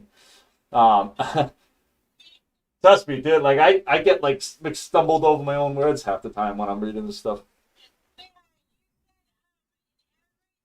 Um um um um um um um I gotta get an counter for my streams. Uh um um um um Less information. Less information must be advertised between areas. Now I'm thinking about it. Reducing the bandwidth of LSAs. Um, many people, many people tend to get a little intimidated by OSPF link state advertisements when first learning about them. Commands that list a summary of the link state database contents, like the show IP OSPF database command, actually list a lot of information. Commands that list the details of the link state databases can list overwhelming amount of information, and those details to be in some kind of code cycle using lots of numbers, it can seem like a bit of a mess.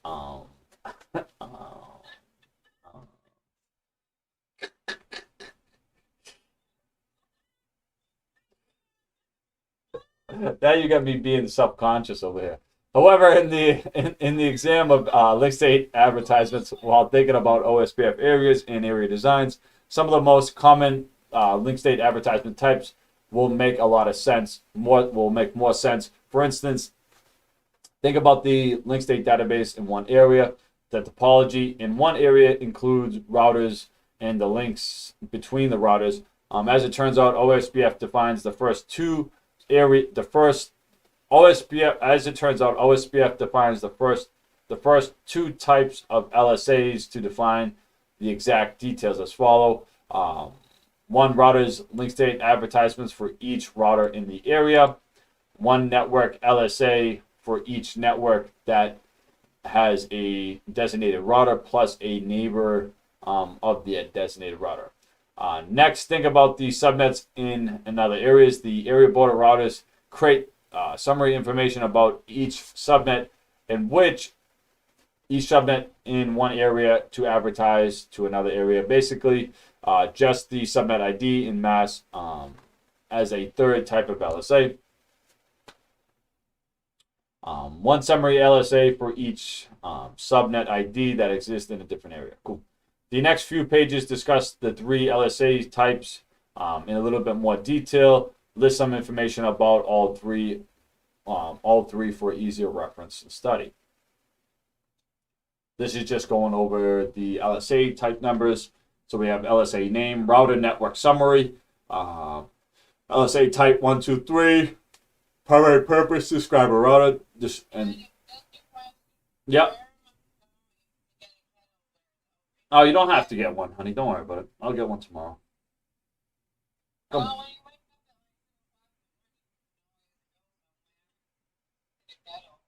Yeah.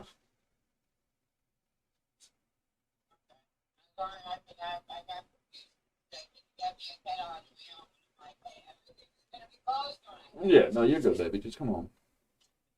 All right. Layer one, LSA type ones describe a router, interface IP address, mask, current interface state. LSA type twos describe the network of the designated router. LSA type threes describe the subnet in another area. Okay. So if we were talking about a single area, we'd be looking at an LSA type 1 and LSA type 2, okay? Routers LSAs build most of the intra-area topology. Intra-area topology. Let's go back to that term again, intra-area. So intra-area, a route to a subnet inside of the same area as the router, okay? So intra-area, a route to a subnet inside the same area as the router. All right, where did we go? All right, there we go. So OSPF needs very detailed topology information inside each area. The routers inside area X need to know all the details about the topology inside of area X, and the mechanisms to give routers all these details is for the routers to create and flood. To create and flood router type 1 in network. So create and flood router type 1 and network type 2 LSAs about the routers and the links in the area. So in the intra hyphen area topology, so inside of a let's read that again. Intra hyphen area route, a route to a subnet inside the same area as that router. So when we're talking about a area within our own area, say we're just in area 0, that's our intra network, all right, our intra area, okay? We're going to be looking at type 1 and type 2. Type 1, the routers, type 2, the network LSAs about routers and links in that area, okay? All right, so we're just going to be concerned with those two type of LSAs, okay? All right. Routers LSAs, also known as type 1 LSAs, describe the router in detail. Each lists a router ID, its interfaces, its IPv4 addresses and mask, its interface states and nodes, and also what neighbors the router knows about via each of its interfaces. What'd you say, baby? You're gonna beat me up. To see specific instance or first review the figure, it lists intertopology with all subnets listed.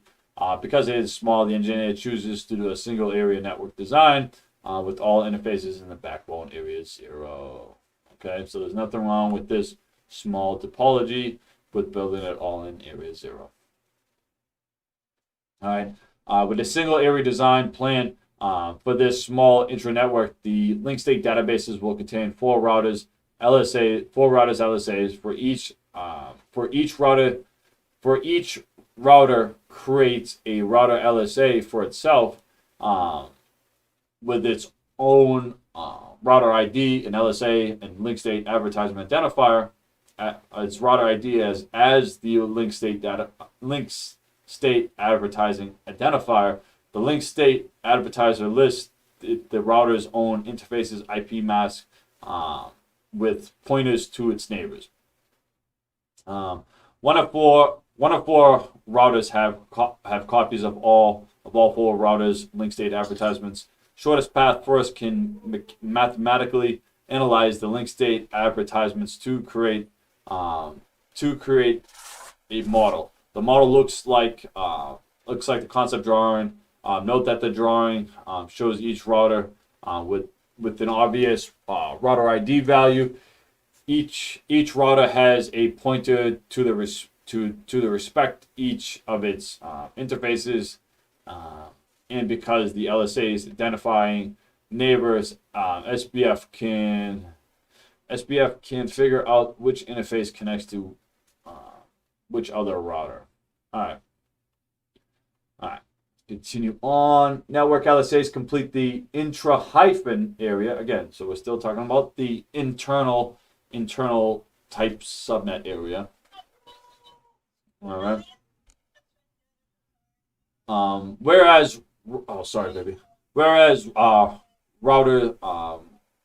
LSAs define most of the intra hyphen area topology, network LSAs define the rest. As it turns out, when OSPF elects a designated router on the same subnet, and the designated router has at least one neighbor, OSPF treats that subnet as another node in its mathematical model of that network. To respect that network, the designated router creates and floods a network type 2 LSA for the network subnet. For instance, back in the figure on Ethernet LAN and 2 Ethernet WAN exists. The Ethernet LAN between our 2 and our 3 will elect the DR, and the 2 other routers will become the two routers will become neighbors. So whichever router is the DR will create the network LSA. Similarly, router 1 and router 2 connect with the Ethernet WAN. So the designated router on that link will create the network LSA, whereas the designated router on the Ethernet when link between the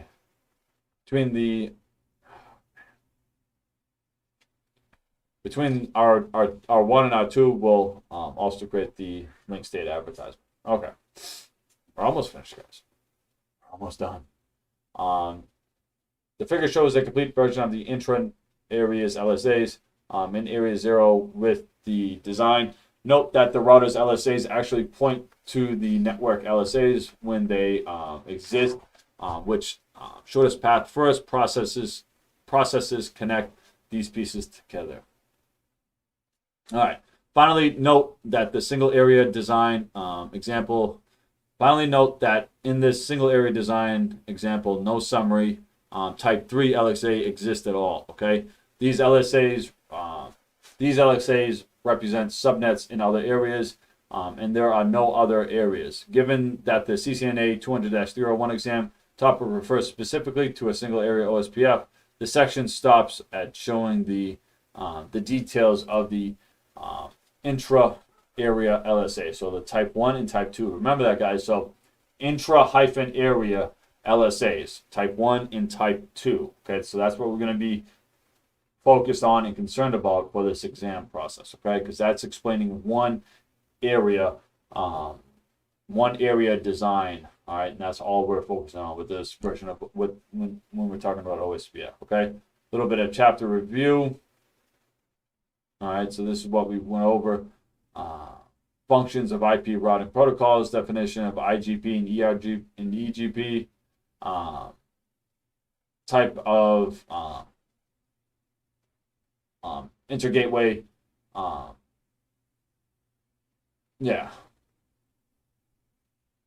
internal gateway routing protocols, internal gateway protocol metrics, internal gateway protocol metrics, key facts about OSPF version 2, two-way state, key OSPF neighbor states, definitions of how OSPF calculates the cost for a route, examples of calculating the cost of multiple competing routes, OSPF area designs and rules, sample OSPF multi-area designs with terminology, OSPF designs and terms, some key terms, convergence, shortest path first, algorithm, distance vector, internal gateway protocols, link state advertisements, link state databases, metrics, two-way state, full state, area border routers, designated routers, backup designated routers, full adjacent, hello intervals, dead intervals, link state updates, neighbors, router IDs, topology databases, internal routers, and backbone areas. So that was a success at reviewing chapter 19, guys, okay? Tomorrow we're going to pick up back again. We're going to be reading chapter 20, which is implementing OSPF. All right, we'll do a chapter review tomorrow on chapter 19, though. We should be good. I feel pretty comfortable about chapter 20. There is some stuff that we're going to have to, though, really read on. Again, you guys have already seen the struggles I've had with some of the stuff, with some of the understanding, but I think we're coming around with our OSPF understanding, though. I had somebody in my one of the people that's following me, my friend Muffin, they brought up a great, just a really nice little thing to remember about OSPF, how it's similar to how STP, it's not exactly similar, but similar in some of its concept of thought of how STP does its elections and stuff like that. It's just obviously in reverse. So we'll take another look at that tomorrow. Let's come over here.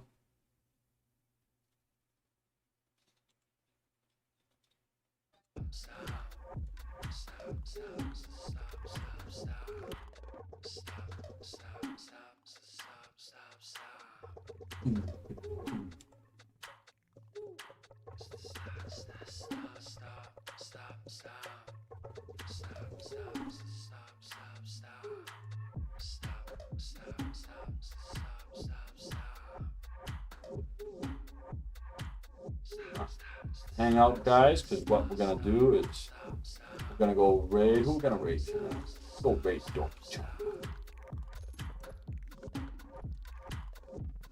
Let's go raid my boy Dork Chop. So hang out, guys.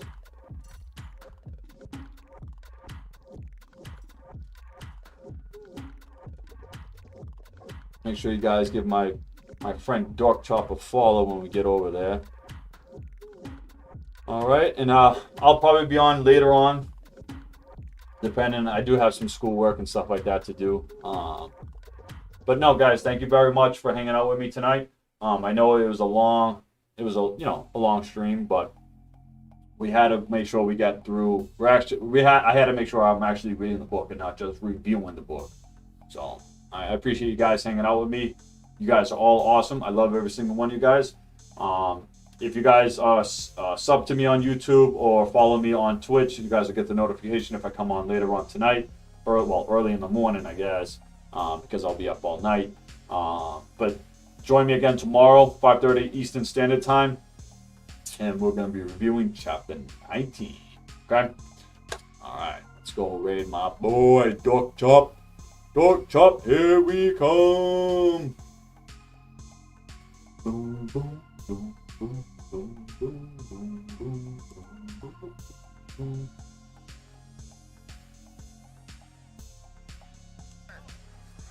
I can't get up there.